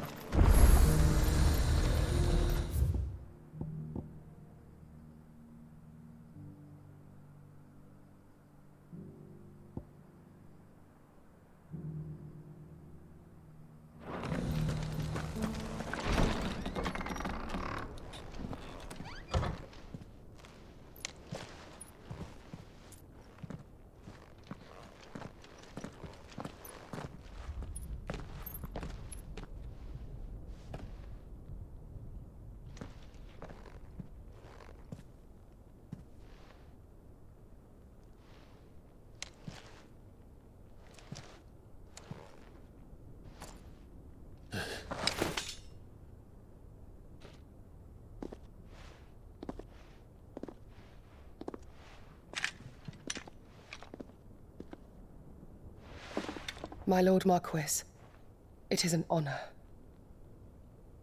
I am Yotei, Knight of the Undying, charged with the protection of His Grace Joshua Rosfield, Keeper of the Flame of the Phoenix. Of course. It all makes sense now. Would you care to elaborate? The Undying are loyal servants to the ducal throne. Or more specifically, to its heir.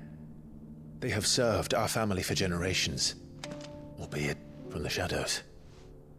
Since their inception, they have been tasked with the preservation and enactment of the rites of ancestral communion. After the events at Phoenix Gate, it was the Undying who delivered me to safety. And since the day I left Rosaria, Yotei has been my constant companion and protector. Without her sword, I would not have survived my journey across the realm.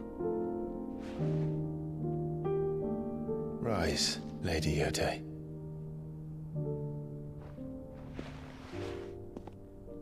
You saved my brother.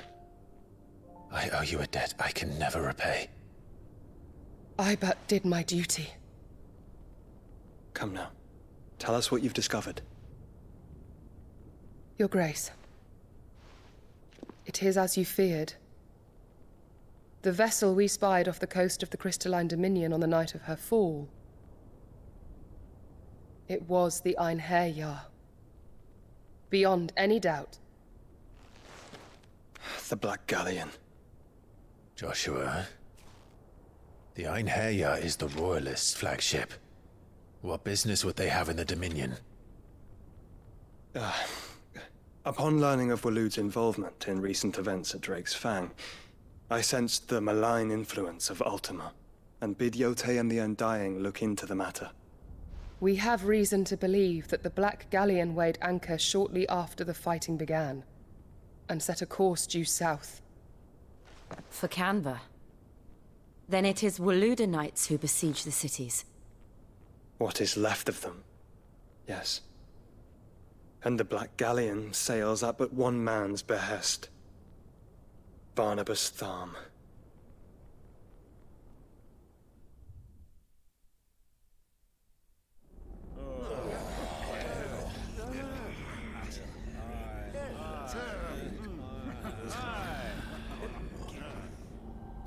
But are we truly safe here in the Agora? The city guard have been paid, if that's what you're implying. All the more reason for them to run. Well, you are free to leave, Lord Minister. Markets abandoned, warehouses aflame, blackened hulls choking every port in the capital. Canva is ruined. The realm teeters on the brink of chaos, and all you can think about is commerce! Forgive us. We were not aware Dhalmekia now subsisted on charity. Not quite. How dare you!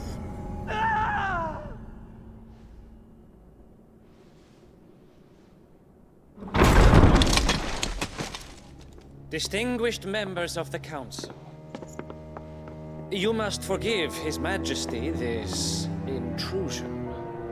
What is the meaning of this? A trifle crowded, but I fear it will have to serve, my liege. Very well. My colleagues, do you not see? The king! He has come to save us from the Akashic!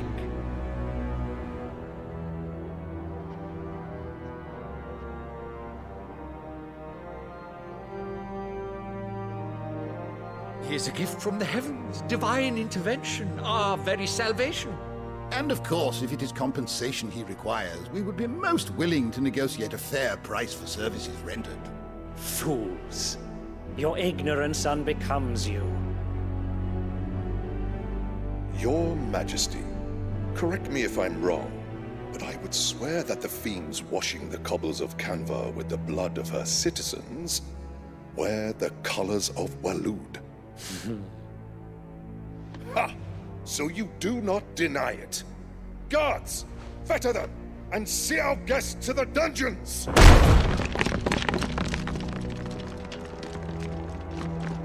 Enough.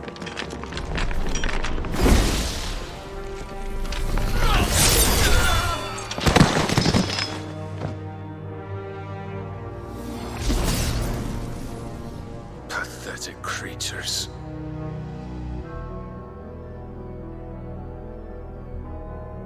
That you should imagine yourselves worthy of salvation. The girl is still here, somewhere in the city. Her consciousness fair dripping with her late father's hubris. A consciousness to which Mythos is inextricably bound and inexorably drawn. See that he is made welcome. Yes, Your Majesty. Come, Mythos. Surely the prince's light cannot have sated you.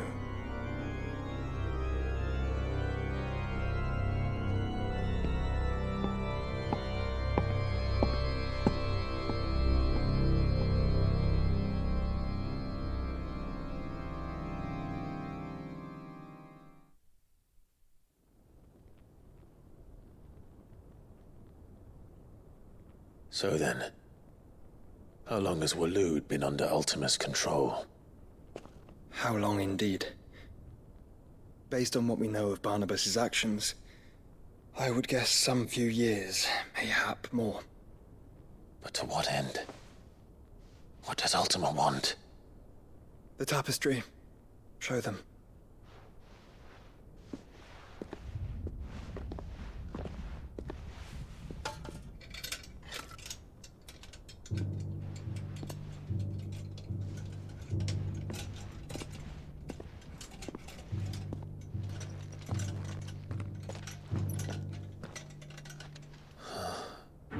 By the flames.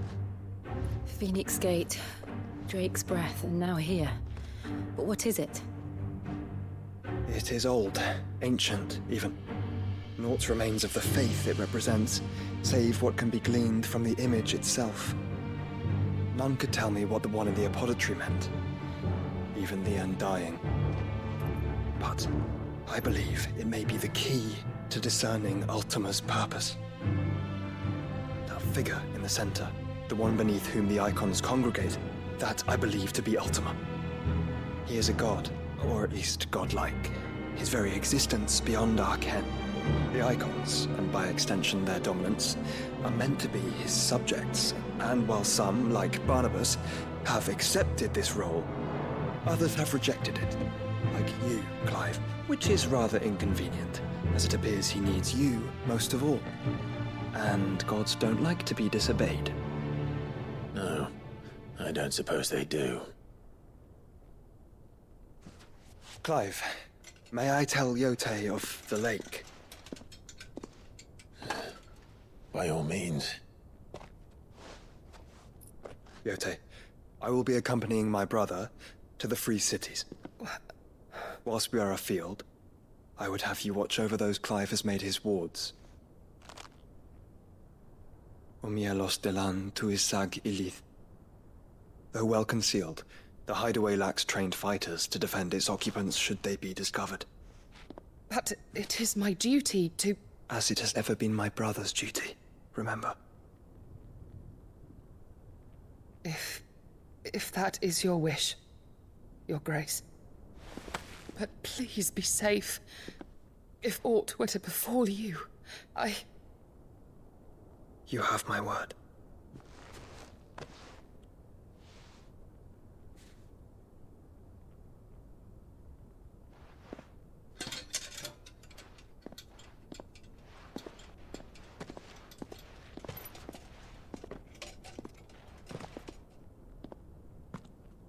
Farewell, my lord, my lady. We are in your debt, Yote.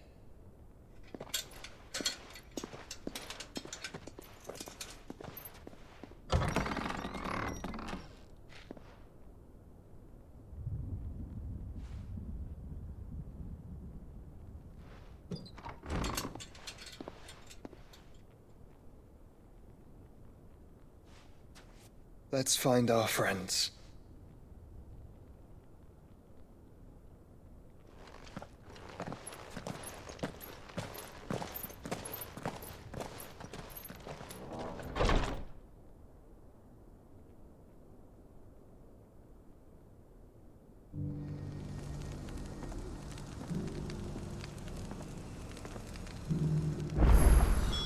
It's plain she cares for you very deeply. And I her, which is why I had to let her go. Are you buying or selling?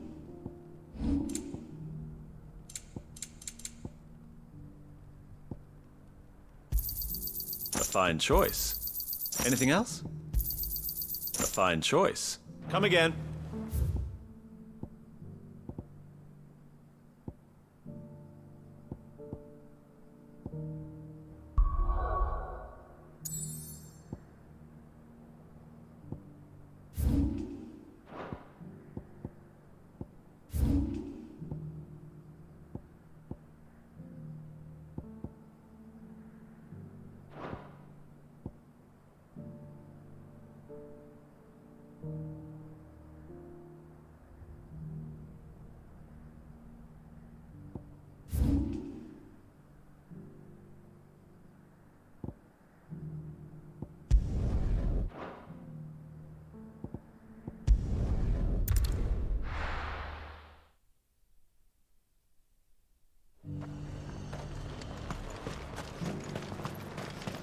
I've got peppers to numb your tongue.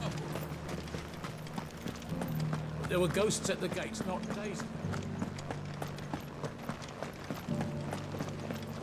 You needn't fret. The creatures have been...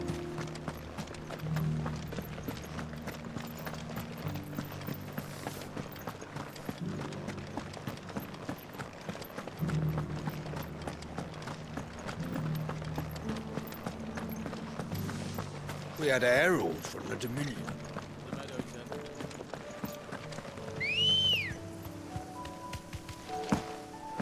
Come on. Fly, Ambrosia.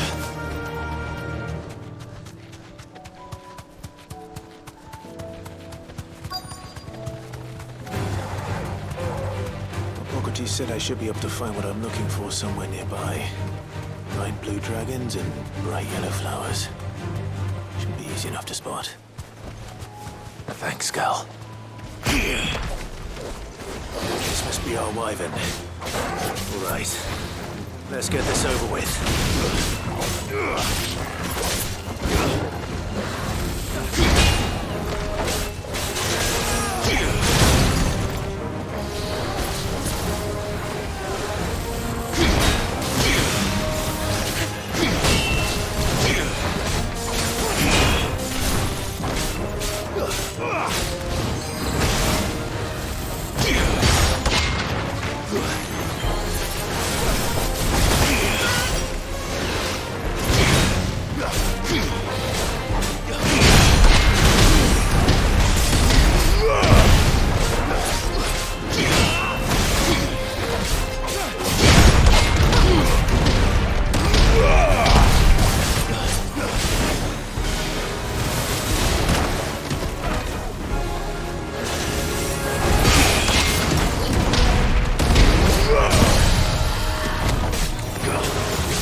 That's the wyvern's liver.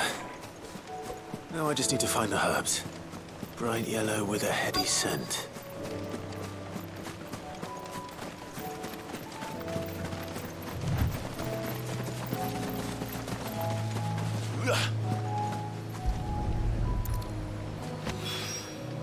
I think that's everything. I think Molly needs to resurrect her recipe. Better head back.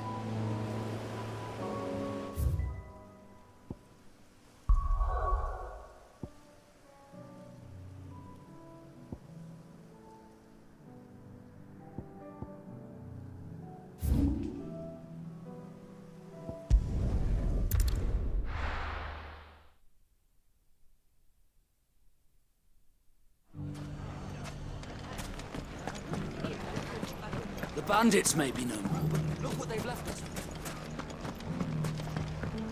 It shouldn't be too hard to find goods. The gentlemen of the town guard are a strapping.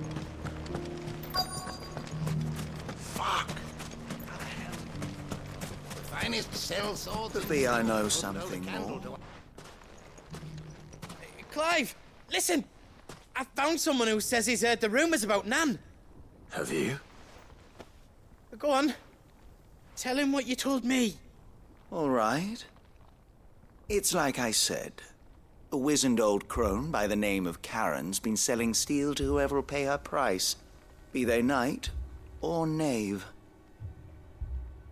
Says the more swords and spears she puts in people's hands, the more war they'll wage. And the more war being waged, the more call for swords and spears. And who will they all turn to keep them in steel? Why, the good Reaper herself. And you've seen this Reaper at work? Aye, it just so happens I have. You'll find her right here plying her trade most days. Here in Delamil? Where exactly? She has a stall here in the market, but if you're not the patient type, you can probably find her at her storehouse on the edge of town. But it'd be a bolder man than me that braved that particular nest of vipers. Feeling bold, traveler? I hope so, for your sake. Now, if that's all, I have places to be. Sorry to have kept you. You don't think Nan's the Reaper, do you? Not unless she's discovered the secret of how to be in two places at once. Eh? What do you mean? Lady Karen hasn't left the hideaway in weeks. So who has been running this stall he spoke of? Good question. I'll go and have a look. And I'll visit this storehouse on the edge of town. All right, but be careful, Clive. You too, Goots.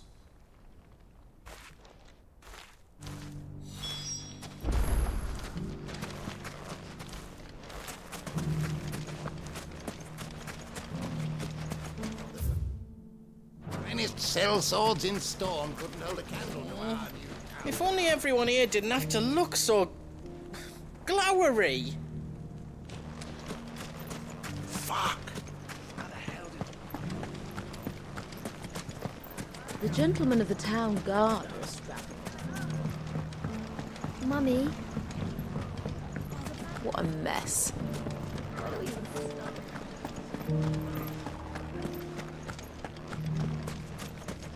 You fought very bravely. The safety of the town is in our hands.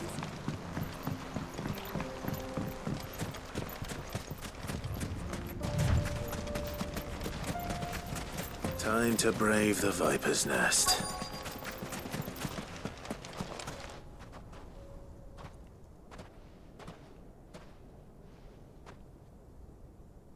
Just you, is it?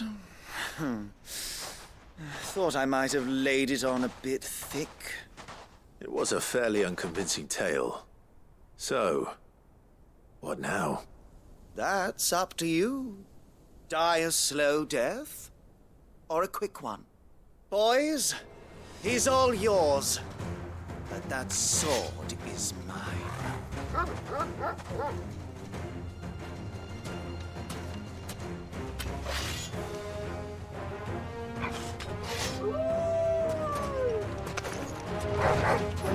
Leave now, or we can pretend this didn't happen.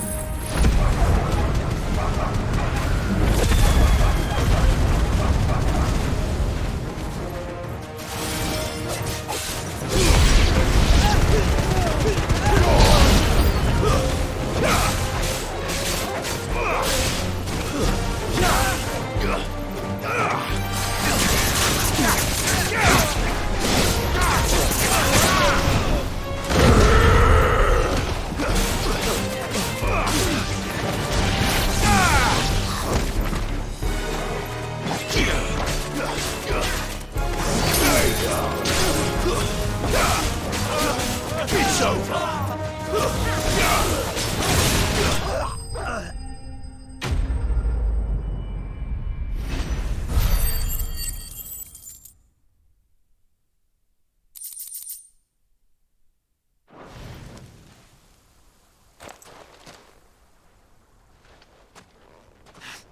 Oh, you've done it now. Go on. Tell me what I've done. When the Borgwyn finds out you've killed his men, he'll have your head. He only wanted that bull of a manservant, the dim one always clinging to Karen's skirts.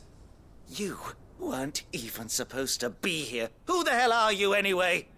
What were you going to do to him? The Borgwyn wanted him to get to Karen. I was only supposed to point the lamp in the right direction once he arrived in Dalamil. But then you turned up.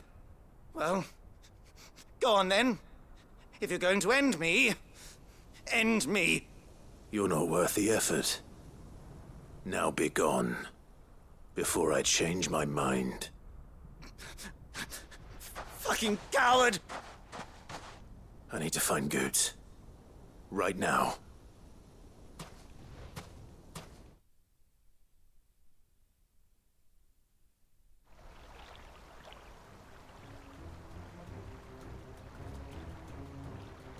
Get your filthy paws off me, you naughty painted lout! Stop calling me names! And stop spreading them horrible lies about Nan! Well, that will be easy enough. For they are not lies. Every last word is true. And she must pay for her crimes in blood. Blood? Goot, are you all right? He's gonna kill Nan! He said she had to pay in blood! After what she did, it is only right. She ruined my life and the lives of countless others. That loathsome harpy's very existence is a crime, and I will not allow it to continue. Goots, was it? I have no quarrel with you. Only with your employer. Run along now. You need not pay for her sins. No. No? I don't care what she did. I won't let you hurt Nan. Promise me you won't hurt her, or I'll kill you myself! Goots, no. Enough, all of you!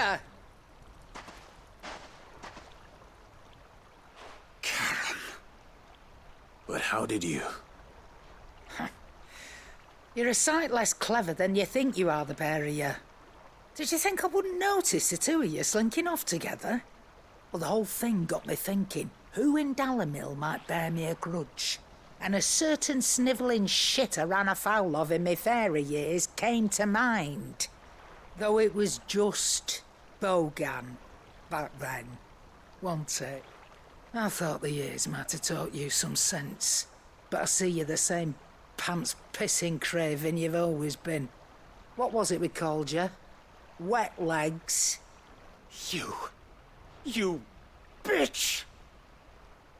Everything that happened, it was all your fault! And now you'll finally pay for what you did to me!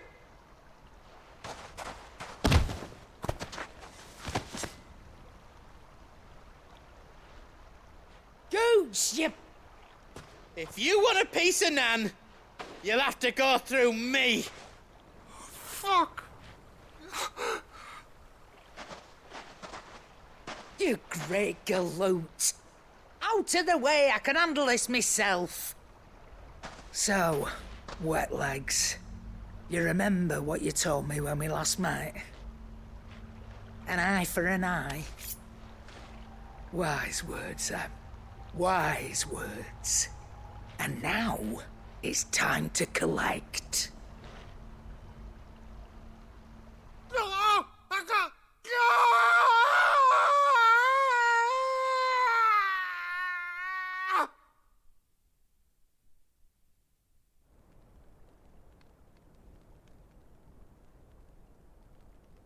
Sorry to keep you waiting. Is he... Dead? No. But I reckon he wishes he was. It ain't easy going through life one eye short of a pair. After all, I should know. You don't mean... Oh, don't tell me you didn't notice. Lost it to old Wet Legs back when we were working the same routes.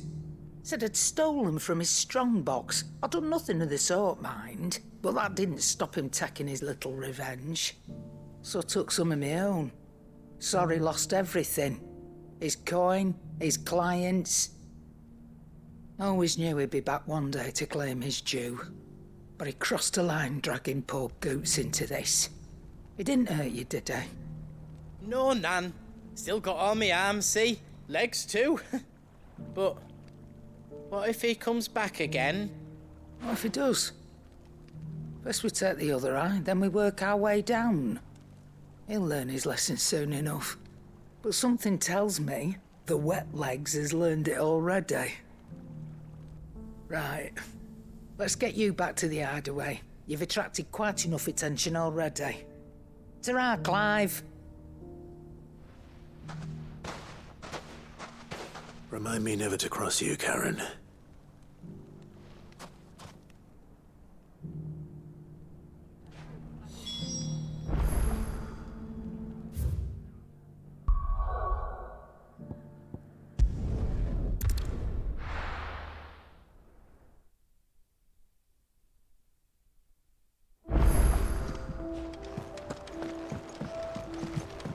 Mindless though they are, an Akashic horde large enough to besiege the Free Cities is not to be trifled with.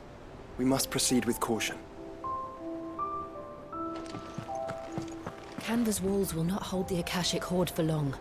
We can only hope they hold it for long enough.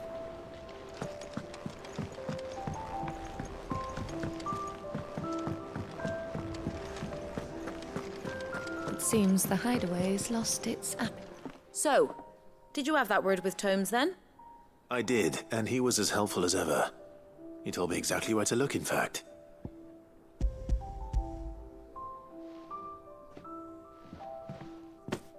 And what precisely will I be cooking up? Or is it better not to know? Blueback wyvern liver. And, a herb known as Saint's Bonnet. Ah, wyvern livers, was it? Well, at least it weren't actual worms, I suppose. Now then, you stay right where you are. I've got some cooking to do. Let's hope these grand old chefs of yore knew what they were on about.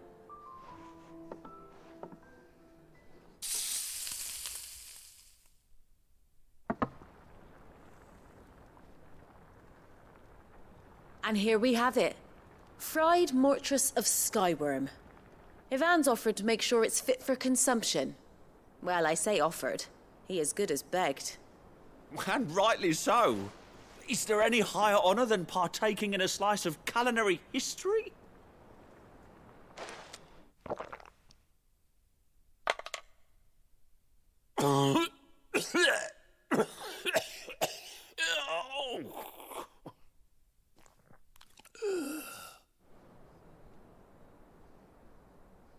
So, not fit for consumption then? What witchery is this?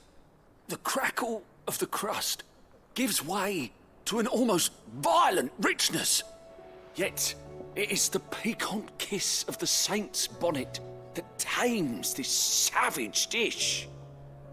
It is a tour de force, a force of nature even, a maelstrom of flavour and sensation, a graceful beast emerging from centuries of slumber. I think he likes it. Well, I can't quite tell with all that nonsense he's talking, but I reckon you might be right. It was decent then, I take it. Decent? It's remarkable, and I defy any man to say a word to the contrary. Sid, might I suggest that you command a party of your finest men and women to procure a dozen blueback wyverns forthwith? I'll give it some thought.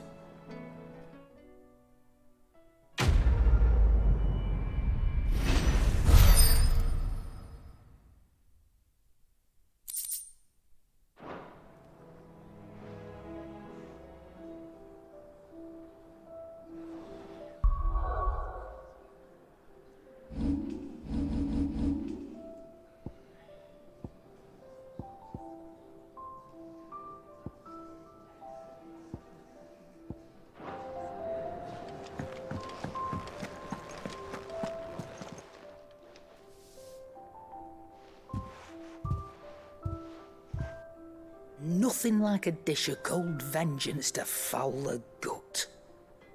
I'm sorry, Nan. I didn't mean to make things worse. I just thought I had to protect you. Like you've protected me. Aye, well, someone had to. Your parents certainly didn't give a whit for your well-being. Reckon the both of us would be worse off if I'd not taken you on. You've always been me right eye, Goots. And I'd have you stay that way. So don't you dare go looking for trouble again. Well, I will. If you ever need help, I'll do it again and again, and you can't stop me. Why, you big lump. Fine. Play the hero if it makes you happy. Thanks, Nan. I won't let you down. There's nothing he wouldn't do for you. That's as maybe. But if he's ever to make his own way in life, he'll need to start looking out for himself as well. Till then, he'll need people to watch his back, just like you did in Dalamil. Don't think I didn't appreciate that. Of course. His family. Stop it. You make me one good eye, mister. I don't go thinking that'll do you any favours. A potion today'll cost you the same as it did yesterday.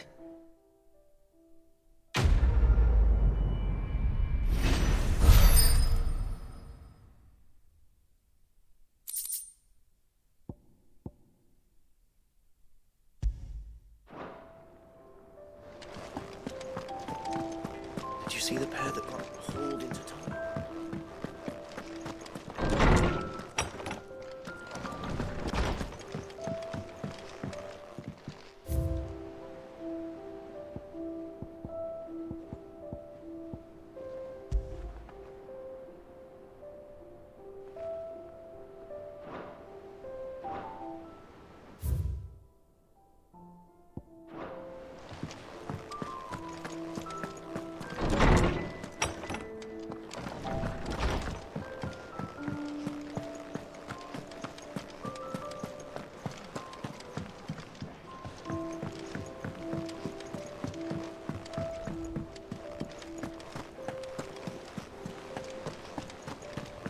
Did you see that? Tell me you saw it.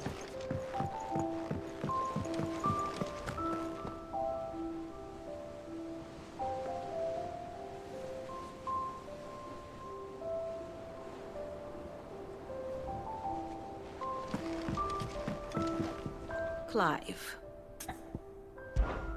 What is it that you wish to learn?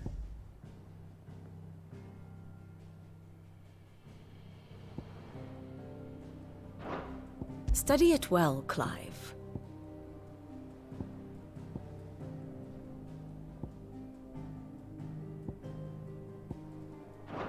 Thus ends today's lesson.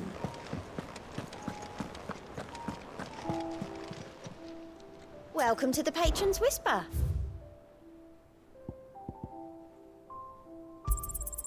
You earned this. All in good time, eh? Come again. I may have more for you.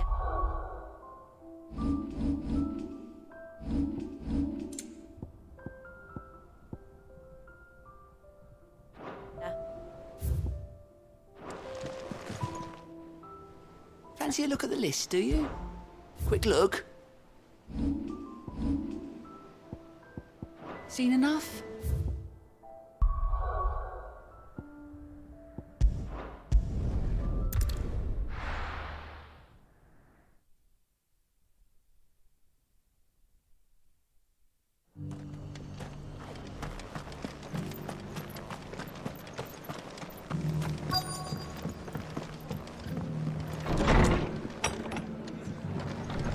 Martha's got a big heart.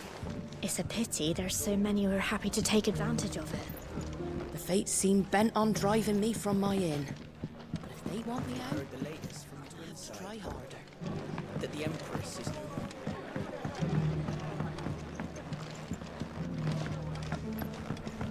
My Lord Marquis, it is you. Then you received my letter. I am Sebastian Rutherford, Chief Steward of your Lord Uncle's estate. Of course. We met once before. Yes, my lord. Thank you for coming. And what was so sensitive that you couldn't put it in writing? 1,000 apologies, my lord. I did not mean to offend. I merely... It's all right. Continue. I am here at Martha's Rest, at the behest of your Lord Uncle, tasked with learning what I am able of the realm's current state of affairs. And what I have learned is grim. The fall of the Mother Crystals has left Storm in a state of utter disarray. The subsequent darkening of the heavens has only made things worse. Akashic attacks, once unthinkable, are now commonplace.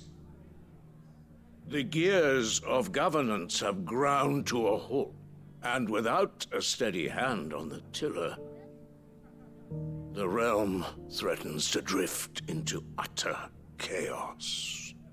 Your Lord Uncle, however, believes there is a way to avoid this fate, and is determined to see it set in motion.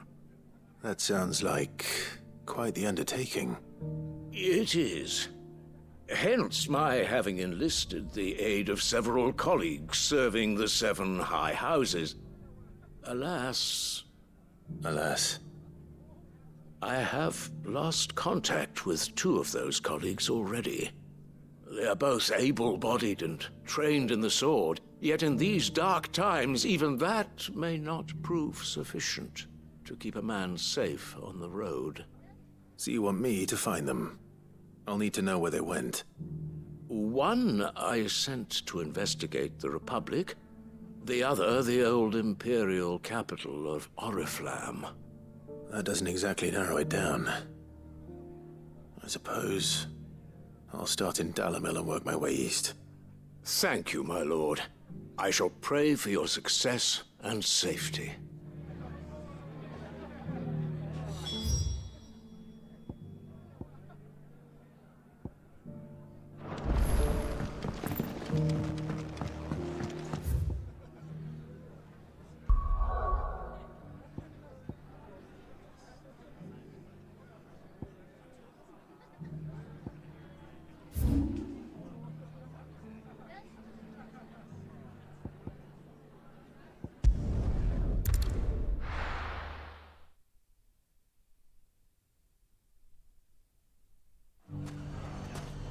It's not going to be easy finding one man in an entire republic.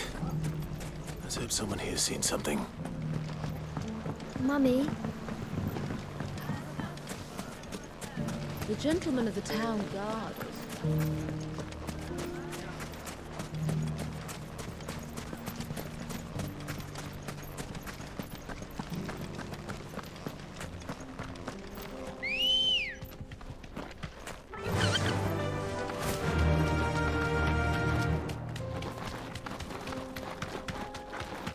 Someone's got himself in trouble.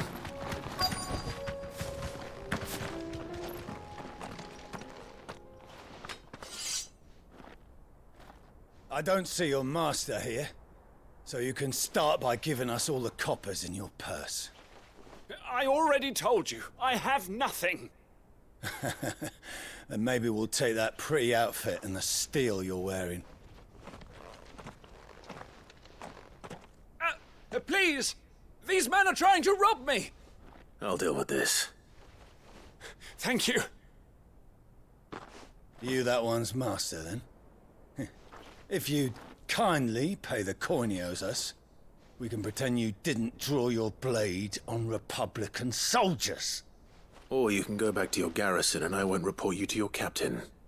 Oh, you're more than welcome to. He hasn't had many visitors since we slit his throat.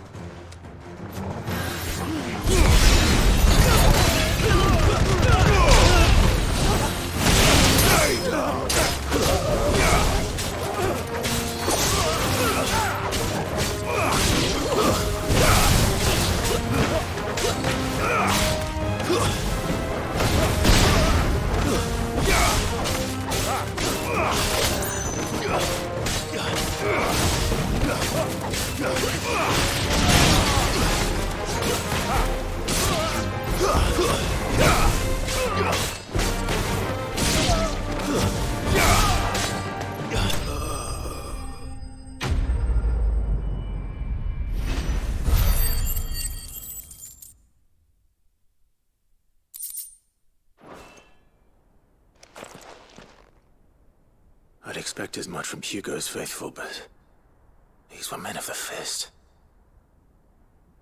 Much has changed in the Republican army since they lost their rock. You've seen this kind of thing before, then? Many times. I was sent here to observe the situation. You're one of Rutherford's men. He sent me to look for you. Well, then you have my thanks. I fancy I could defend myself against one, perhaps two, but a whole regiment. I arrived in Dalimil several days ago, but when I called upon the captain of the local garrison to make inquiries, his men confiscated my effects and locked me in a cell.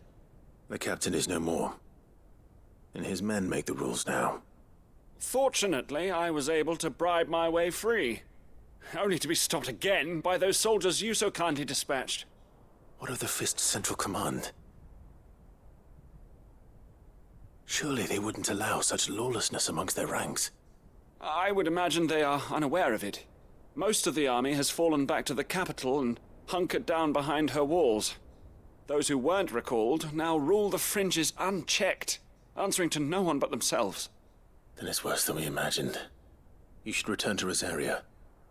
It's not safe here. I'll find a caravan heading north. You won't mind if I borrow one of these soldiers' coin purses?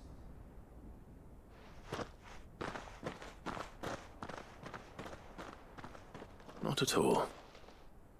Now, to find this second associate of Rutherford's. If he was bound for Oriflamme, I'll start at Northreach and see if I can pick up his trail.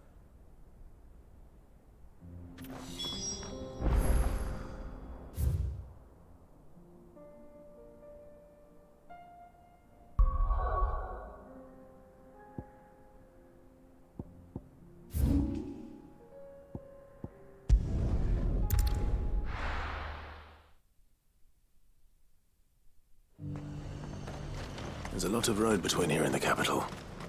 Rutherford's man could be anywhere.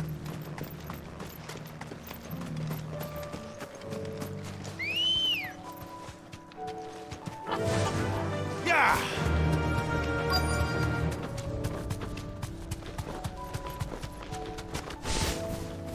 Be safe. What happened here? If you're with the others, they've already relieved me of my belongings. I'm not. I'm looking for someone who was sent here by a man named Rutherford. Then you found him. I am Alistair Rockford, attendant to the Lady Ariane of House Wellesley. Of the 7 high houses of Rosaria. It's been a long time since last I saw my great-aunt. Is she well? My Lord Marquis? Yes. Yes, she is. The Lady Dowager has granted me leave to assist your Uncle Stuart. I was on my way back from the old capital when I saw some villagers being robbed on the road here. Bandits? They looked more like field hands, but it didn't matter in the end. I did what I could to help the victims, but all it earned me was a pommel to the temple. Which way did they go? South, toward the gate. All right. I'll take care of them. Founder knows I've met enough of their kind. You head back to Northreach, visit the Vale, tell them I sent you. Thank you. I shall. Founder be your shield.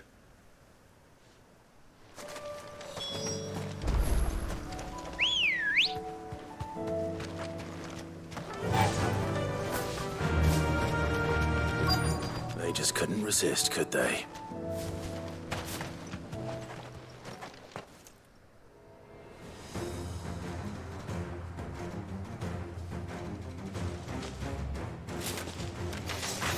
This one's ours, pretty boy.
Make for the town while you can. There may be more bandits nearby. You don't need to tell me twice. Many thanks, traveler. This looks to be all of them. I thought I told you to make for the Vale. And stand by as ill might befall the heir to the ducal throne. It's just Clive, and I'm fine. Which is more than can be said for you. I will survive. Strange that the garrison wouldn't intervene in such a brazen attack so close to their gates. The garrison have their hands full inside the city. Some days they don't even send out patrols. There are few hands left to work the fields, and even fewer to transport the grain. The market stalls are nearly bare, and the price for what remains is exorbitant. It's not uncommon to see a fight break out over a crust of bread. When I said the ones who attacked me didn't have the look of bandits, I meant it. They were probably just desperate. Rockford, listen to me. If you are to continue your investigation, you first need to seek the attention of a healer. Of course. I shall return to Northreach right away. But allow me to thank you first. Had you not happened along, Don't thank me. Thank Rutherford. It was he who sent me. I suppose he'll be wondering where I've got to. I shall send a Bastolus as soon as I'm able. Good day.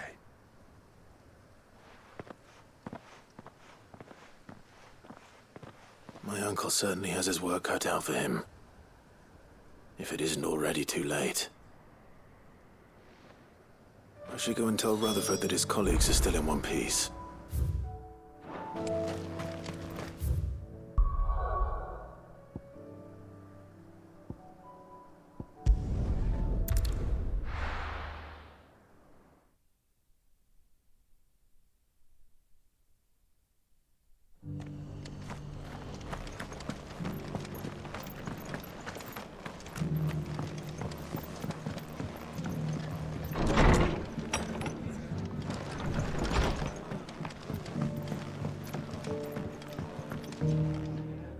I see you're still here. The Rest's location affords a constant flow of traders, and with it, a constant flow of information. Speaking of which, I received word from both my associates. They have resumed their investigations, thanks to you. I only happened to be in the right place at the right time. They both seem to think the realm's prospects rather grim. I am afraid that grim would be putting it lightly. Storm is in crisis, and if we are to free her, we must work quickly. And we must work together. Such is your Lord Uncle's wish. As it is mine.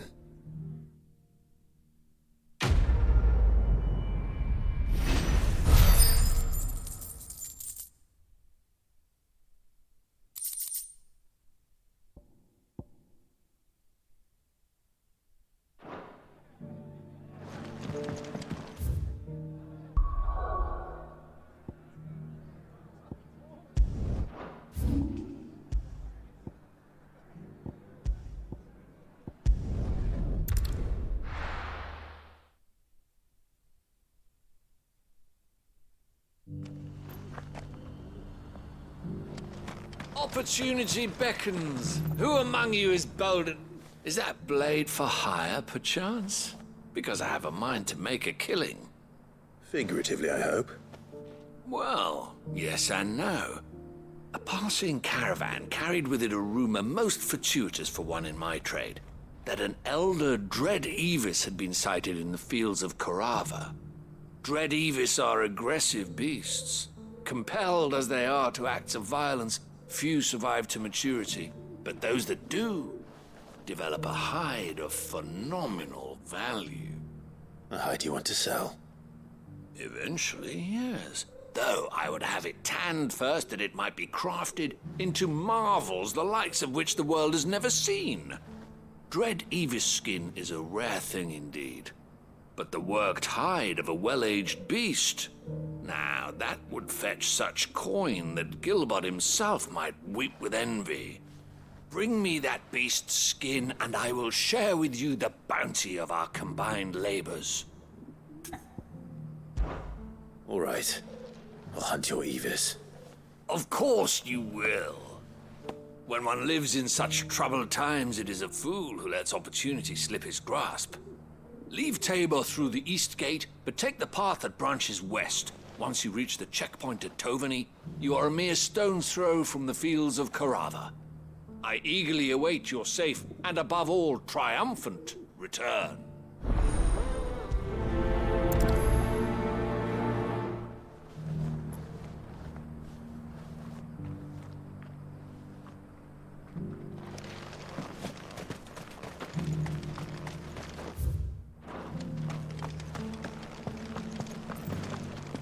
Careful how you pack that leather.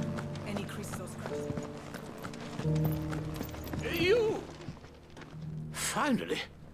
No one was paying me the slightest heed. Is something wrong? At the university, the students would hang on my every word. Sadly, this far from home, I'm just a vagrant greybeard. The university? You're a scholar. A specialist in ancient cultures. The most accomplished in all Valisthea, some have said. Not that I look the part in these tattered rags. In my heyday, no obstacle could have kept me from my studies. Yet here I am, a wizened windbag, bested by the many steps of Tabor.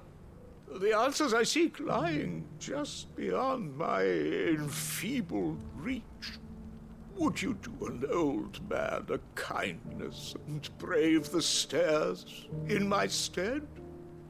You'll be amply rewarded, of course. Climb the stairs and... And memorize a few inscriptions for me, assuming you know your letters, that is. Some courteous soul is rumored to have carved clues to Tabor's rich history into stones dotted about the village. 3 of them, to be precise. 1 each to the north, south, and east. I'm here in the hope that those carvings might shed light on a riddle I've been pondering for some time. Namely, the otherwise undocumented origins of Tabor's unique people. People quite unlike those of neighboring lands. I can't promise I'll remember everything perfectly. Remember what you can. I'll piece together the rest. Make for the domed pavilions, and you'll have no trouble finding the stones.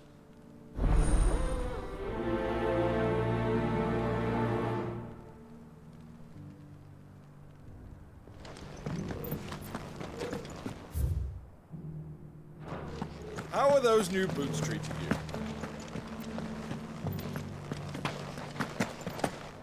That Cyril fella's an odd fish, don't you think?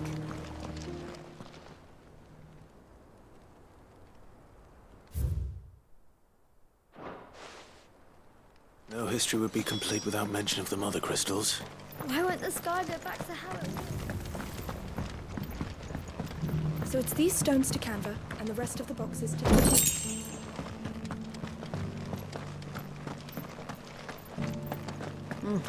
Got a scratch on them. Have you noticed the Elder has been coughing?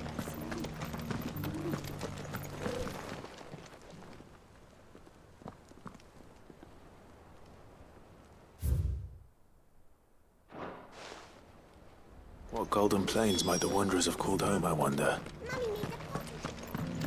Decent quarry's been hard to find since the skies turned. It has indeed.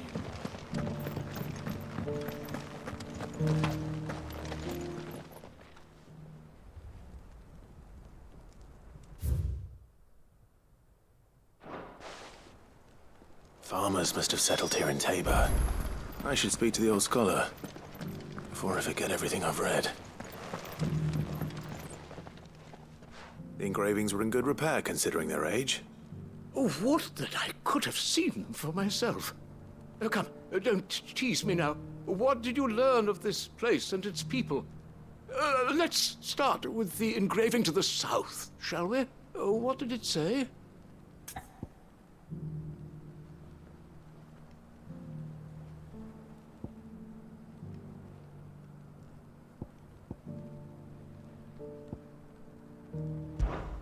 The great, good Mughal guardians. That's definitely not right. Take all the time you need.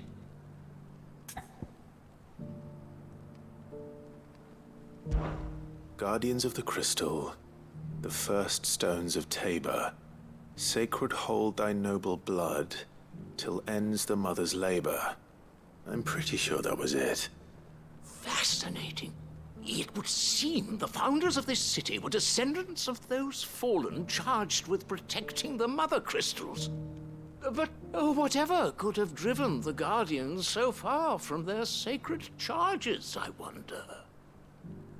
The engraving to the north is next, I think.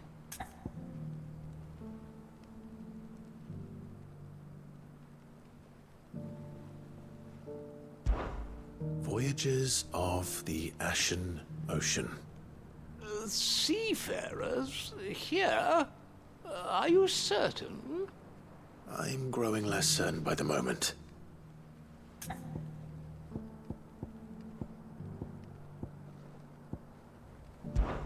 Wanderers of the Golden Plains, lay your roots in stone. With pride recall thy noble past, and make these rocks a home. Or, I think that was it, at least.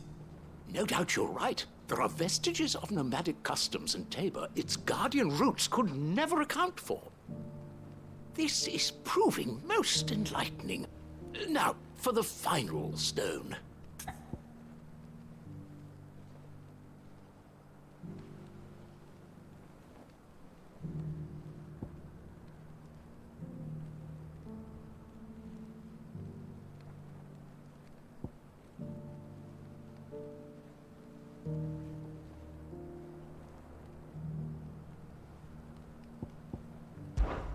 Children of the Hunters, now sworn to serve the sun.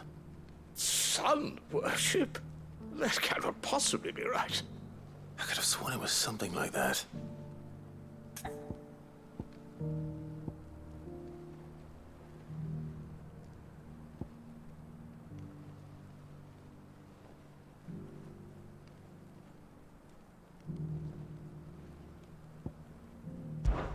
Children of the Hunters, now done. That can't be right, surely. I'd rather suspect it's not. Children of the Hunters, now tillers of the land, reap her promised blessing and give praise her gracious hand. That's all three. And so, we add primitive farmers to Tabor's founding peoples, the final piece of the puzzle. 3 engravings, one for each of the 3 peoples to have settled Tabor in ancient times. Guardians of the Mother Crystal, wanderers from across the plains, and last but certainly not least, hunters turned farmers. Little wonder it was so difficult to trace the roots of Tabor's culture. Those roots reach down through 3 distinct traditions. Nonetheless, one cannot help but wonder why this fact is not better known among scholars, given that the stones stand here for all to see. Too many stairs, perhaps. Ha! Too many by far. Here, and thank you.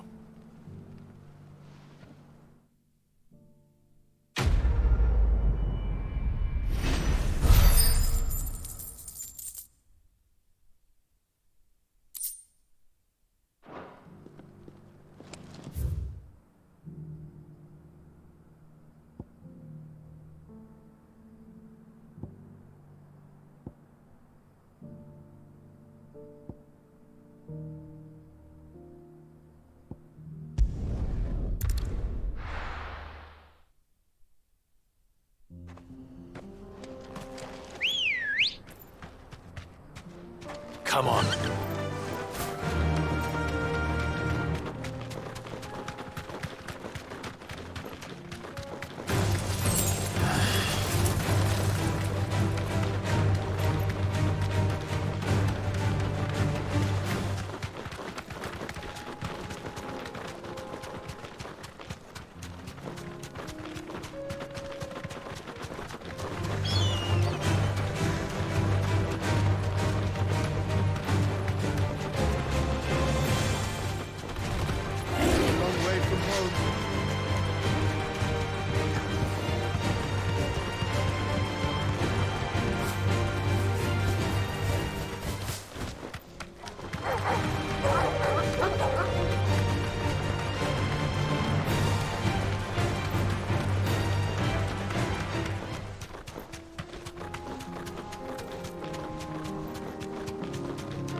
Time to fight.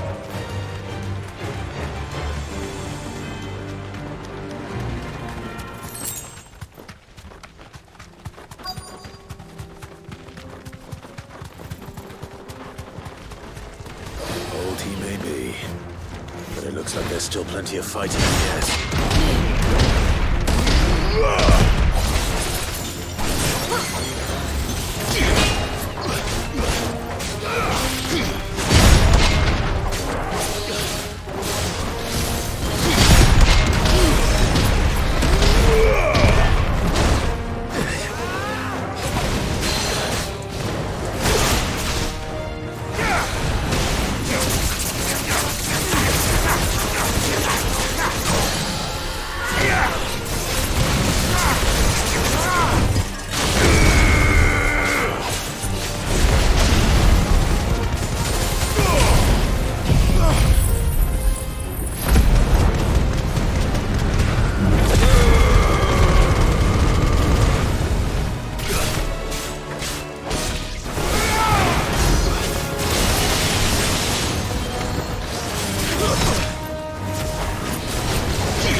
Here's your hide, as requested.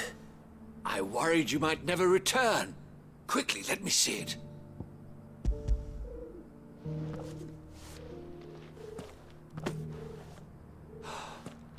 Oh, as supple as a maiden's cheek, yet as adamant as her virtue. This is everything I had hoped for, and more. Clearly, my trust in you was not misplaced.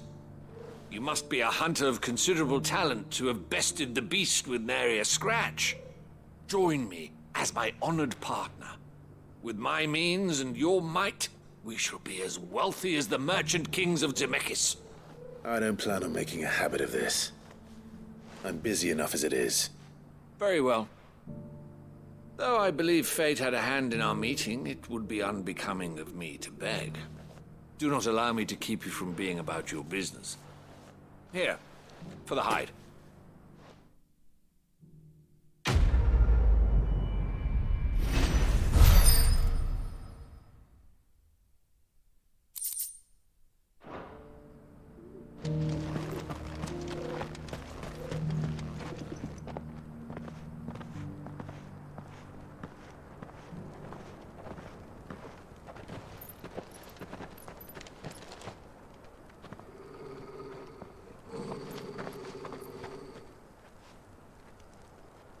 Cyril. How fares the search? Well, Your Grace, my report shall be with you ere long. Ah, yes. Yotei is otherwise engaged, at my behest. And the duty of wardenship? Fulfilled. For as you see, I've been reunited with my first shield. I am Cyril, Knight of the Undying and bearer of the Burning Quill, charged with chronicling the mortal deeds of His Grace, Joshua Rosfield, Keeper of the Flame of the Phoenix, and rightful Archduke of Rosaria. I entrusted Cyril here with overseeing the investigation into Ultima's origins. Findings from his brothers and sisters afield are delivered here to be collated and catalogued. Just how many Undying are there? Not nearly enough, milady. Yet we are glad to give our all in service to the Phoenix. Such is, and has ever been, our creed. I see. You have your associates, I have mine. But you may now think of them as ours. That won't be a problem, will it? The Phoenix is our sun, and we but the shadows that quicken in his radiance. It is from the darkness that we serve, both him and now you.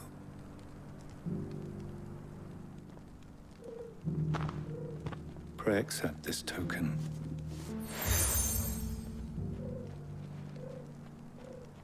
For as long as you bear it, members of our order will reveal themselves unto you. If there is nothing further. No. You are dismissed. Your Grace.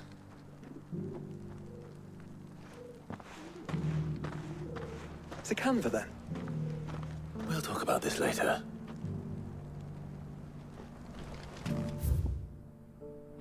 Cyril seemed very, You certainly keep strange bedfellows, Joshua.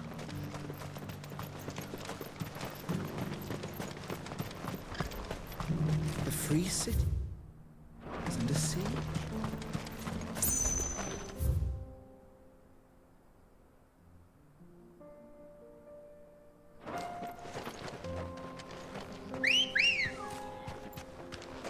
Ready, go? Fly, Ambrosia! Are you sure this is the right way, brother?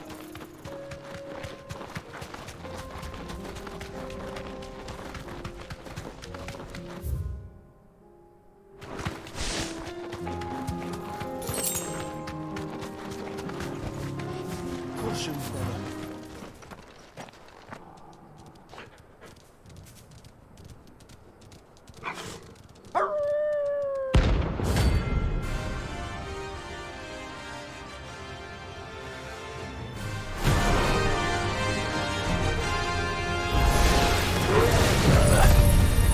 You're a Mysator.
Guess we're all ready.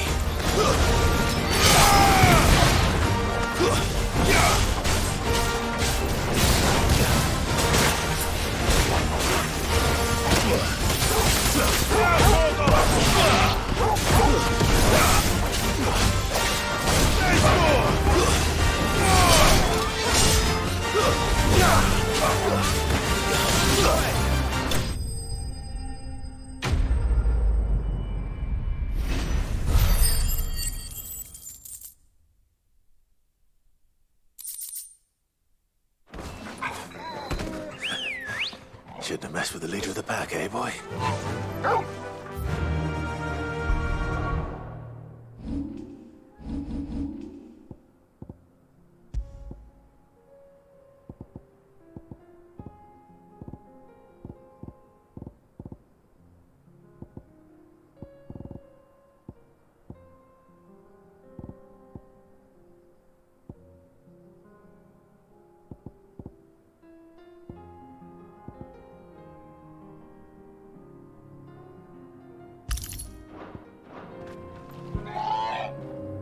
That's better.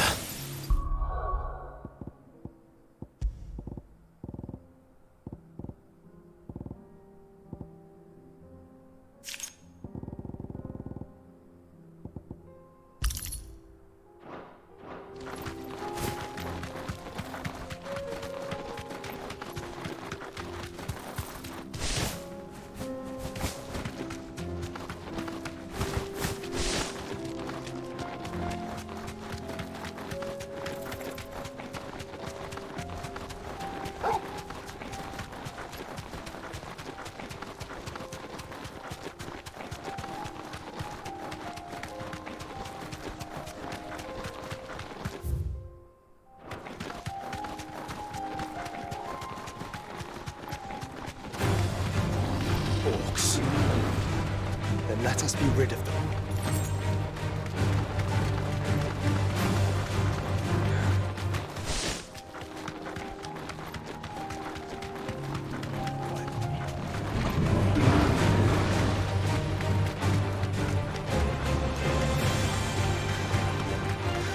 Clive.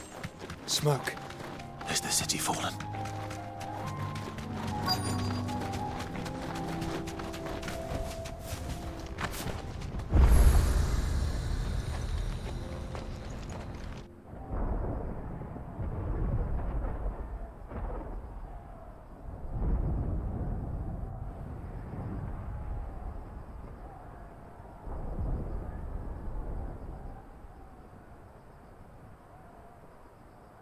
The free men are still holding their own, then. Do we have any idea where Gav and the others might be? There's a warehouse near the docks where we agreed to meet if there was any trouble. We should hurry.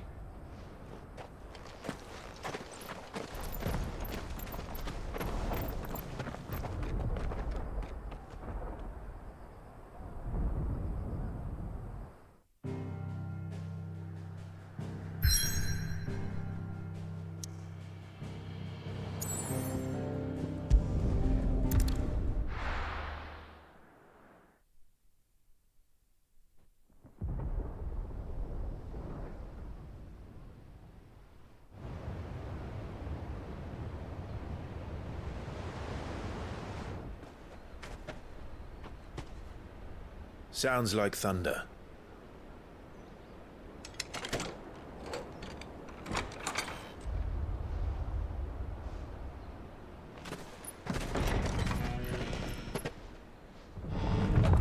You're late. We're starting to think you'd stumbled off a cliff. I seem to recall that was you, Gav. Good to see you. Any trouble on the road? Nothing we couldn't handle. I knew you'd come. Is that who I think it is? Yes. Allow me to introduce my brother, Joshua. Clive's told me all about you. Or even listening most of the time. Name's Mididol, but everyone calls me Mid. My lady. Hey?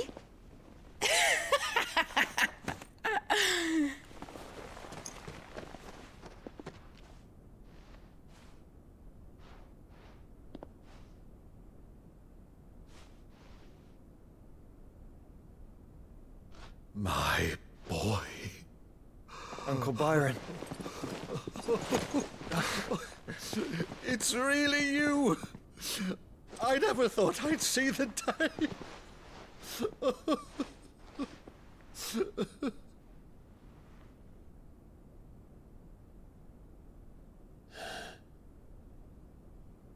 So these Akashic are being controlled? That's what it looked like. Empty eyes, eerie blue glow. No doubt they were turned, but silent as monks, every last one of them. Your man here speaks true, Clive. We saw more than a few in this city. They moved in ranks with a purpose, and not of their own. Ultima's doing. Perhaps. What of the city? The people? Dead, mostly. Mostly, but not all. A handful managed to lock themselves in their villas before the Horde arrived. Some in the Merchants' District to the west, and a few others on the far bank. If the Akashic stumble across either hiding place, a few bolted doors won't hold them for long. We need to find them. And quickly. What do you propose? We split into two parties. I will make for the Merchants' District, while you look to those across the river. Mind keeping an eye on my brother? Not at all.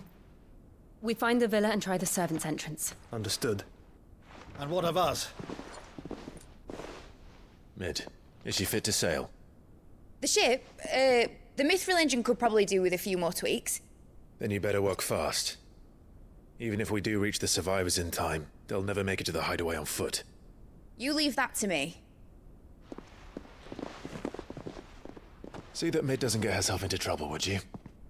Think I can manage that. I'll keep him safe. Looks like you stuck with me, Byron. That's Lord Rossfield, you little gutter snipe!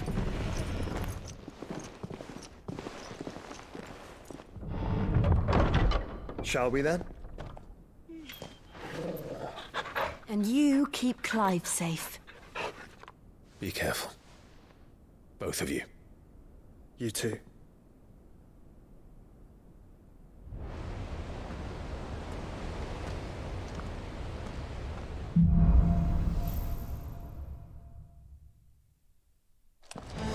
All right, Torgal. Let's find those survivors.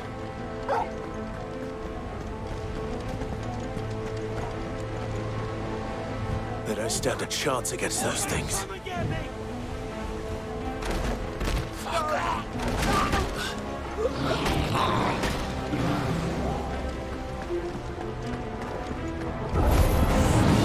They've been routed.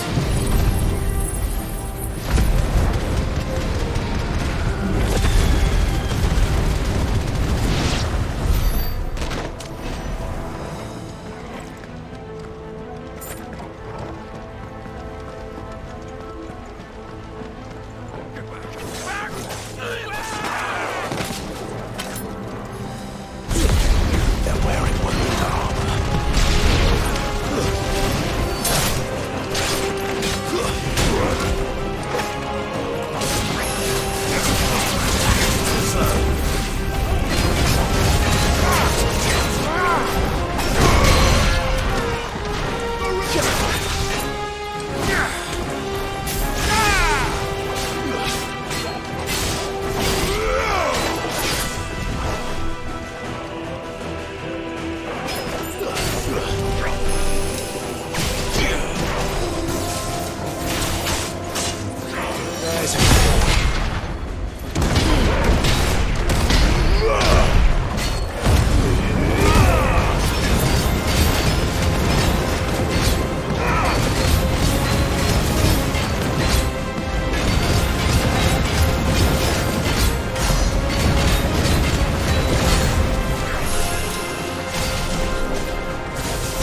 Get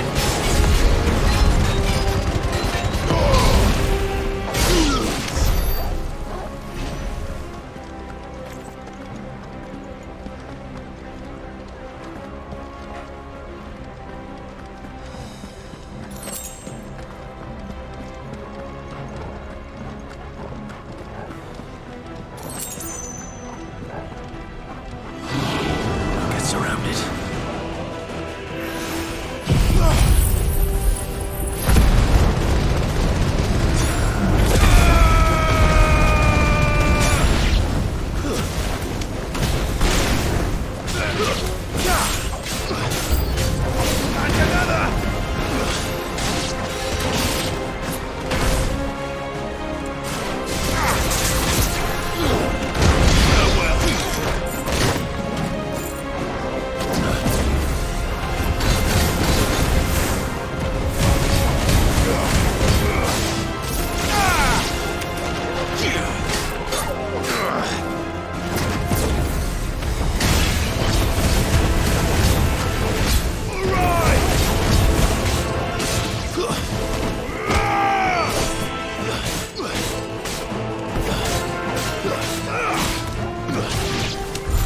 What happened to the Royal Army?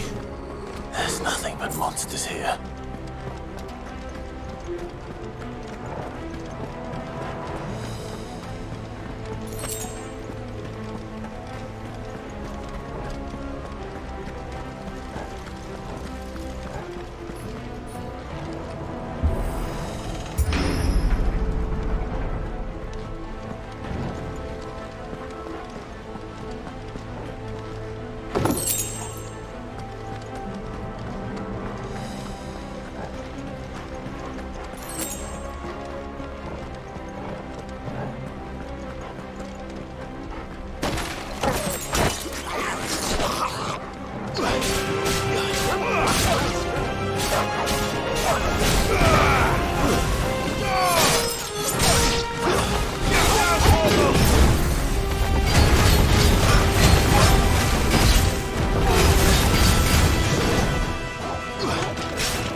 where the city's leaders gather. There may still be survivors inside.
You've caused quite the commotion.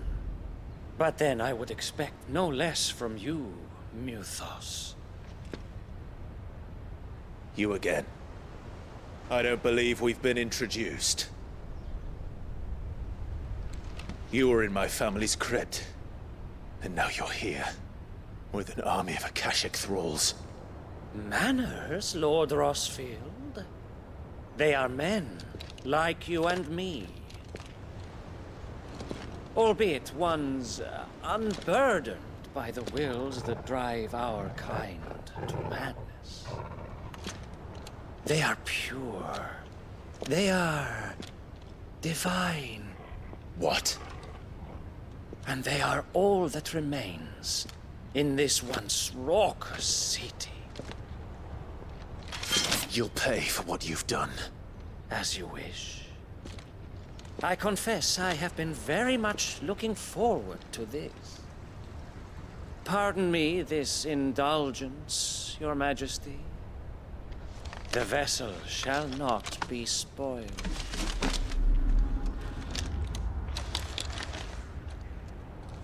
I am Sleipnir of House Harvard, and you will yield.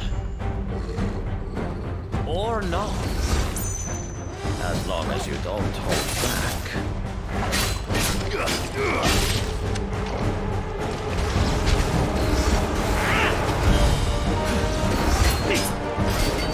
Nice try.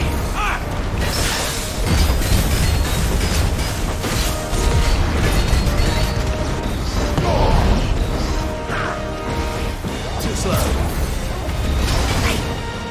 Nice try.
You will forgive me if my performance seems uninspired. It is just that I expected so much more from our chosen one. Perhaps this will kindle your flame? What now? A gift from my liege lord's armory. Gungnir. Watch closely, Mythos.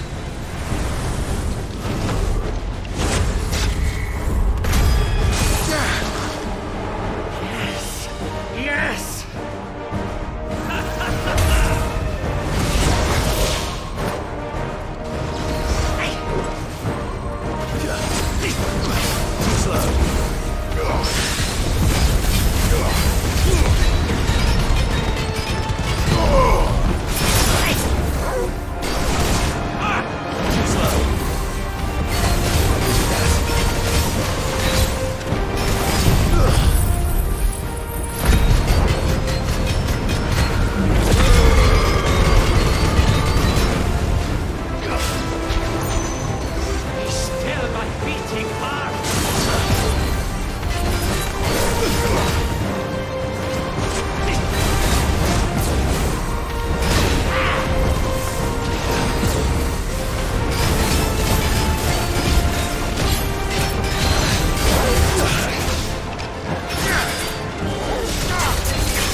Actually, I wouldn't.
Slow.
vessel is strong.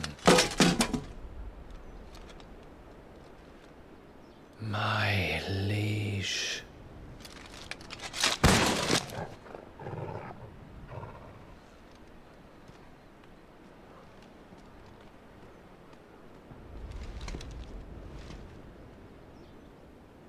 Clive!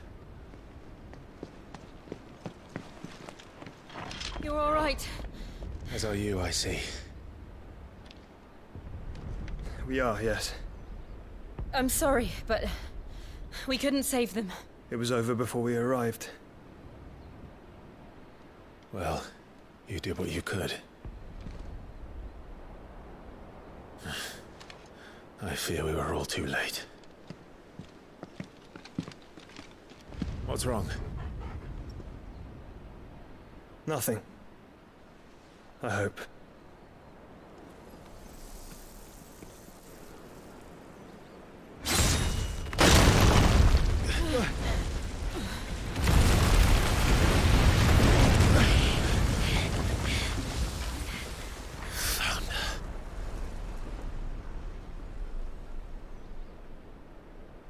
Leaving so soon, Mythos? It's the king. Indeed. You may kneel before Barnabas Tharm, Warden of Ash and King of Waloed. Get back.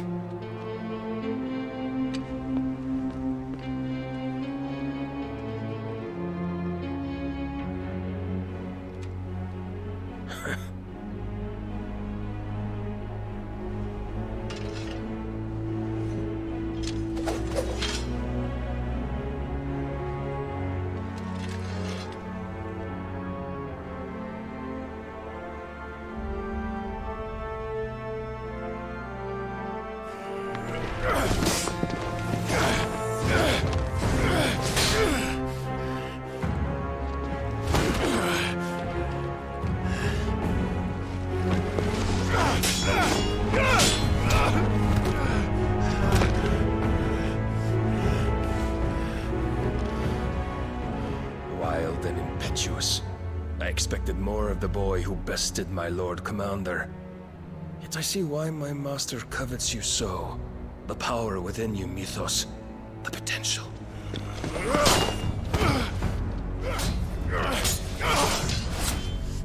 Stop calling me Mythos. But Mythos is everything.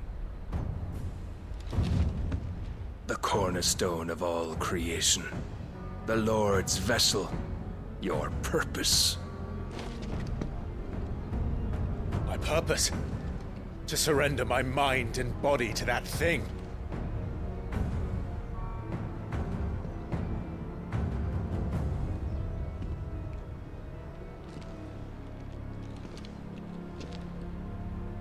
No, Your Majesty. My purpose is my own. I made a promise to my friends, to my people. And nothing is going to stand in my way.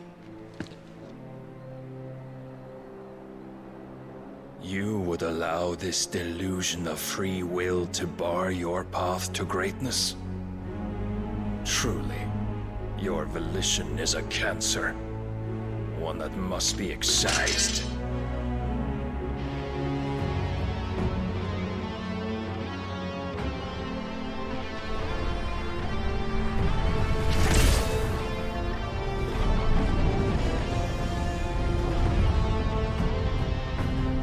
Try it.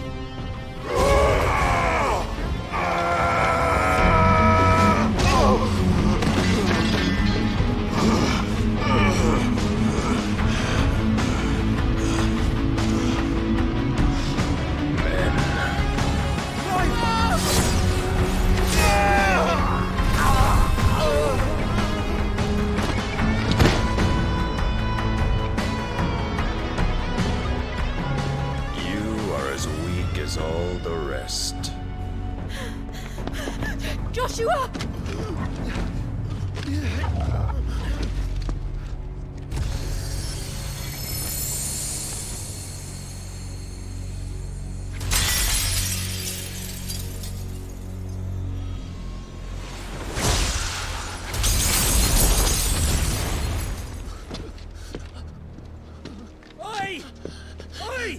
This way! Hurry!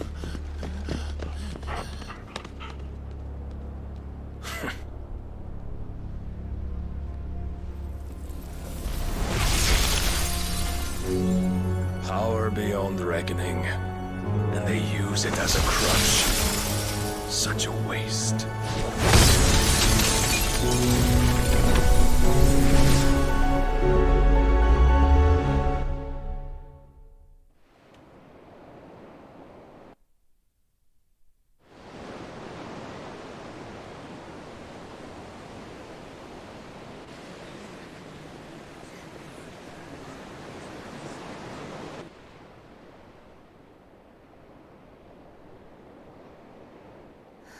Will he be all right? The phoenix can mend flesh, but the spirit must recover on its own. I'm afraid the rest is up to him. This place is remarkable. Outfitting it must have been no small feat. But why go to such trouble? That beauty's belly's filled with wonders the world ain't ready for. If the guilds caught wind of what we were up to, they'd all want a piece. All right? And how is he? Do not blame yourself. He was barely breathing when you brought him here. We would have lost him if it were not for you. No. Barnabas may have severed nigh every sinew in my brother's body. But he made certain the wounds were not fatal. Nigh every sinew? Allow me, your lordship. Don't know what I was thinking, putting you to the trouble like that. 'Tis no trouble carrying comestibles to my ailing nephew. I know, but you've already done so much for us. Pouring your gil into the hideaway and now the ship. I don't want to take the piss. You risked your life. And for what? Some girl you hardly know. Why'd you do it? You not mad or something? I wouldn't go that far. Clive! You're awake. My boy. Oh. All I want to do is help. And the world won't save itself. It was Sid. Your father, who taught me that. Sounds like him. Don't you dare do that again. What of the Royalists? Fucked off, the lot of them, along with the galleon. With the king on board, no doubt. The Iron Hair wouldn't sail without him. Clive. Jill didn't come back. What do you mean?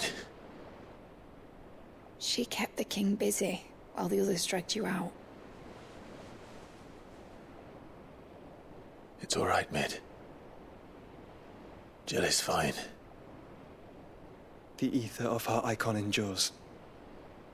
And as long as it does, we can be certain she is alive.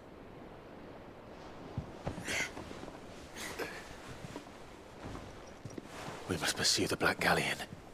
Jill will be with the king, I'm sure of it. Well, good luck catching him, because my ship's going nowhere. It's the Mithril engine. She's got a kick like a wild chocobo and a mind to tear the hull in half. But you have an idea. Well, of course I do. My dad'll have seen this coming a league off. If I had his old writings... If you had his old writings, you'd be sitting under a fuckload of rubble. The ones Otto didn't save anyway. I suppose he might still have a few pages in his stores. We'll have to hope it's enough.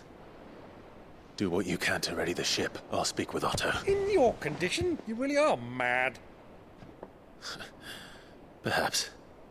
But the world really won't save itself.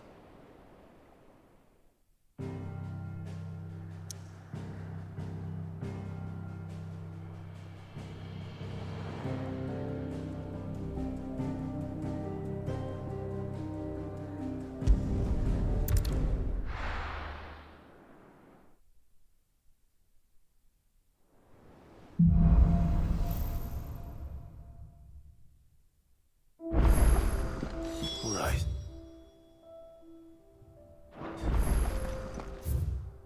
Gav said that Otto might know something.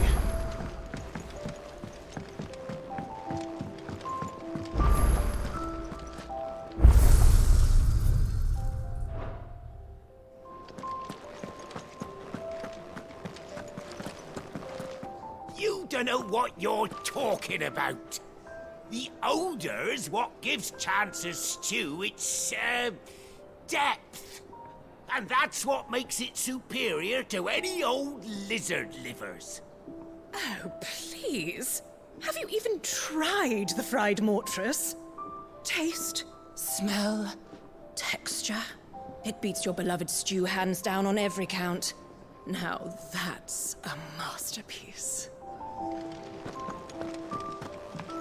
Which song should we listen to?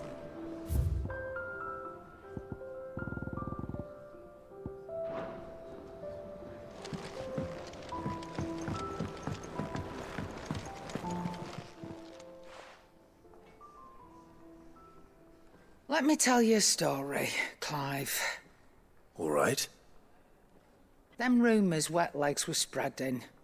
Might be they weren't just tales plucked out of thin air. You see, there were a time when I weren't too particular about who I sold steel to, so long as they paid me the right price. Some women lust after blood, others after flesh, but me, I were always one for gold. And to satisfy that lust, I sold to opposing armies, stabbed my every client in the back, made myself the most hated woman in the twins. But then one day I met a man who made me a different kind of offer. Said he'd give me access to a realm-wide community of like-minded individuals in constant need of steel and sundries. On the condition I sold to him and his alone. Was that the first time you met Sid? Aye. And I fell right into his damn trap. He was true to his word, so I ended up being true to mine. And I soon started making the best profits I've seen since taking up the trade. And all without aiding or abetting any outlaws. Except Sid himself, that is. Told me about his plan to topple the mother crystals, you know. Said that with them gone, the realm would want for all manner of things. An opportunity for the likes of me to mint Gil. Why, I reckon an enterprising individual could find himself the richest dam in the twins. And that's when he had me. I emptied my stores that day and moved into the Hideaway proper. And the rest, as they say, is ancient bloody history. A dozen years on, and I'm still not the richest dam. Not for lack of trying, mind. But I can say that I have never been happier. You've all shown me there are some things more precious than Gil. That there are. So don't you go messing it all up, or you'll have me to answer to.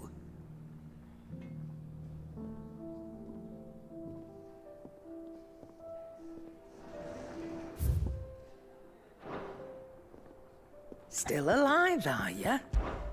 That great lump? No.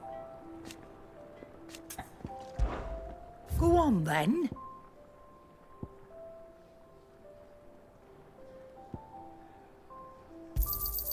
It'd better all be here.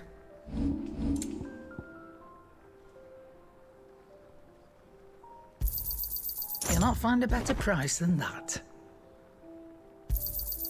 You're rubbing me blind, you know.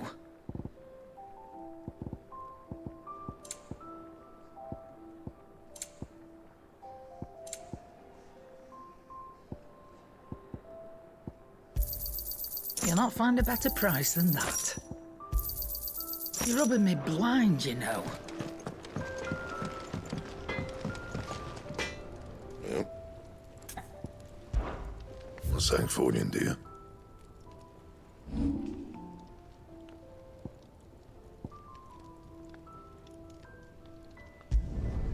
You can thank me later.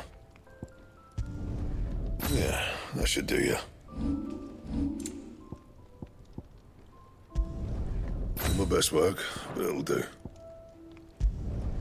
Yeah, that should do you. My best work, but it'll do. You can thank me later. That it? Fine. Do you have a name, doggy? I'd call you Torgal, but that one's already taken. Is there out you need? There's no one like our Nan. Your lad's worth double that. And I've never looked back. You take care now.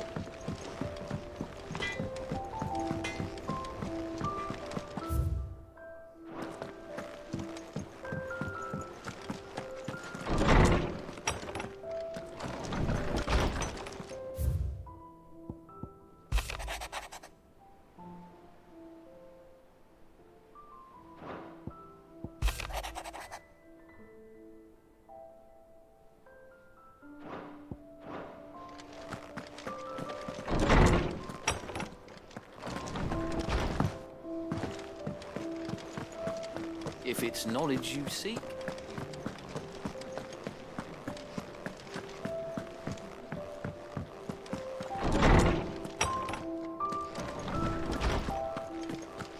We all know that bearers have a resilience to the ill effects of ether. But don't you find it strange that there are those who, despite being free of magic's burden, can seemingly pass through a flood without consequence? I asked our luresman how this could be, and he suggested that it might have something to do with bloodlines. Many of the realm's dominants are born to specific families, you see. The Rosfields, the Lesages.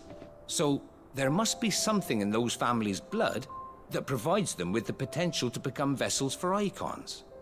But what about the ones who don't awaken? Could it be that this same potential provides them with something of the same immunity? Your uncle's recent travels with you across the ether-ravaged countryside would certainly suggest so. And yet, what about Gav? Well, in smaller, more isolated populations, bloodlines are less diluted.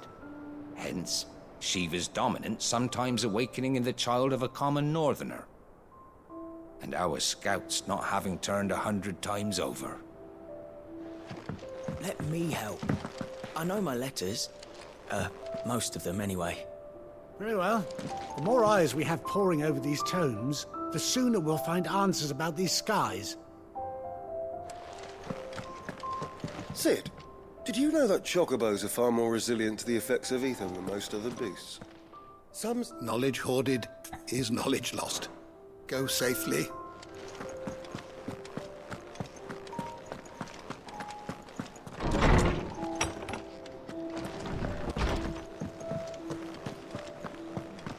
Who's that sulking over there by the lift?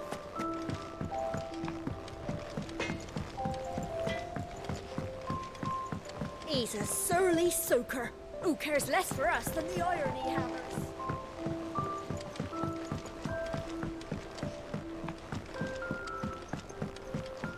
Sid! Heard you were in Canva fetching young Ned.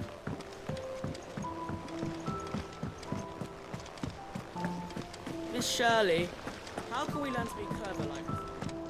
Do you think Mid's ship will ever sail?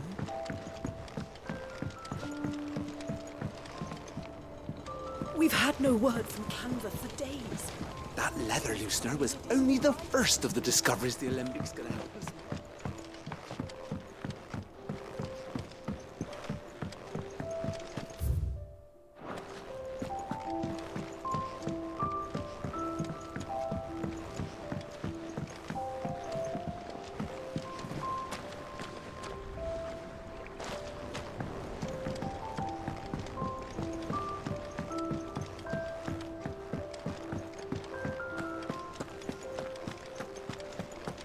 if Amber and the Lazarus are gone. Master Cid, have you seen His Highness the Prince? We were to dine together, or so I was going to suggest. Before he vanished, that is. I suppose now I'll just have to ask the Bard.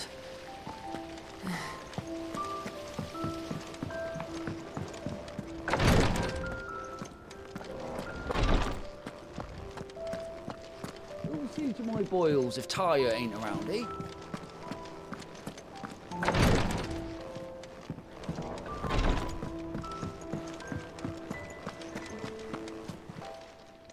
Clive!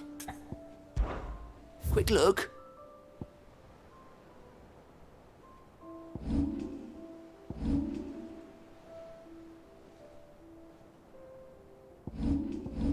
Think you can help? Oh, I wasn't expecting you back.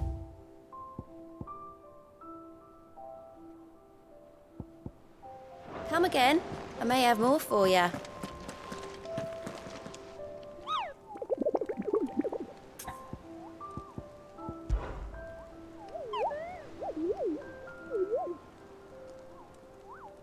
What did you find down there?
Back again?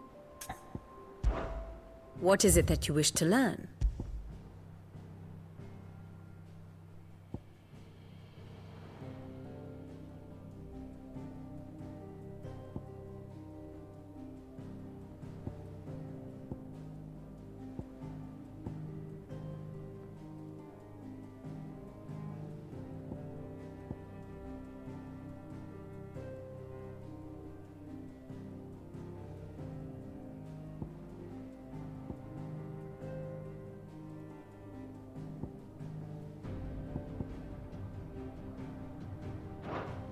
The state of the realm is what will it be today? One must understand one's place in the world. Very good. Clive? But if you're here, where the hell is everyone else? Don't tell me. They're all right. But it's a long story.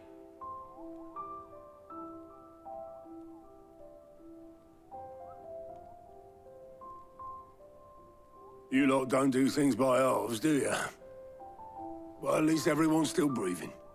Now, as for these writings, I'm sorry to say, Clive, but if you had those, you'd be... sitting under a pile of rubble, I know. But we were able to save a few bits and pieces from the ruins, most of which ended up being used to build this place. The more personal items we gave to the next of kin. In the case of Cid's things, that would have been mid. Then I'll check the workshop.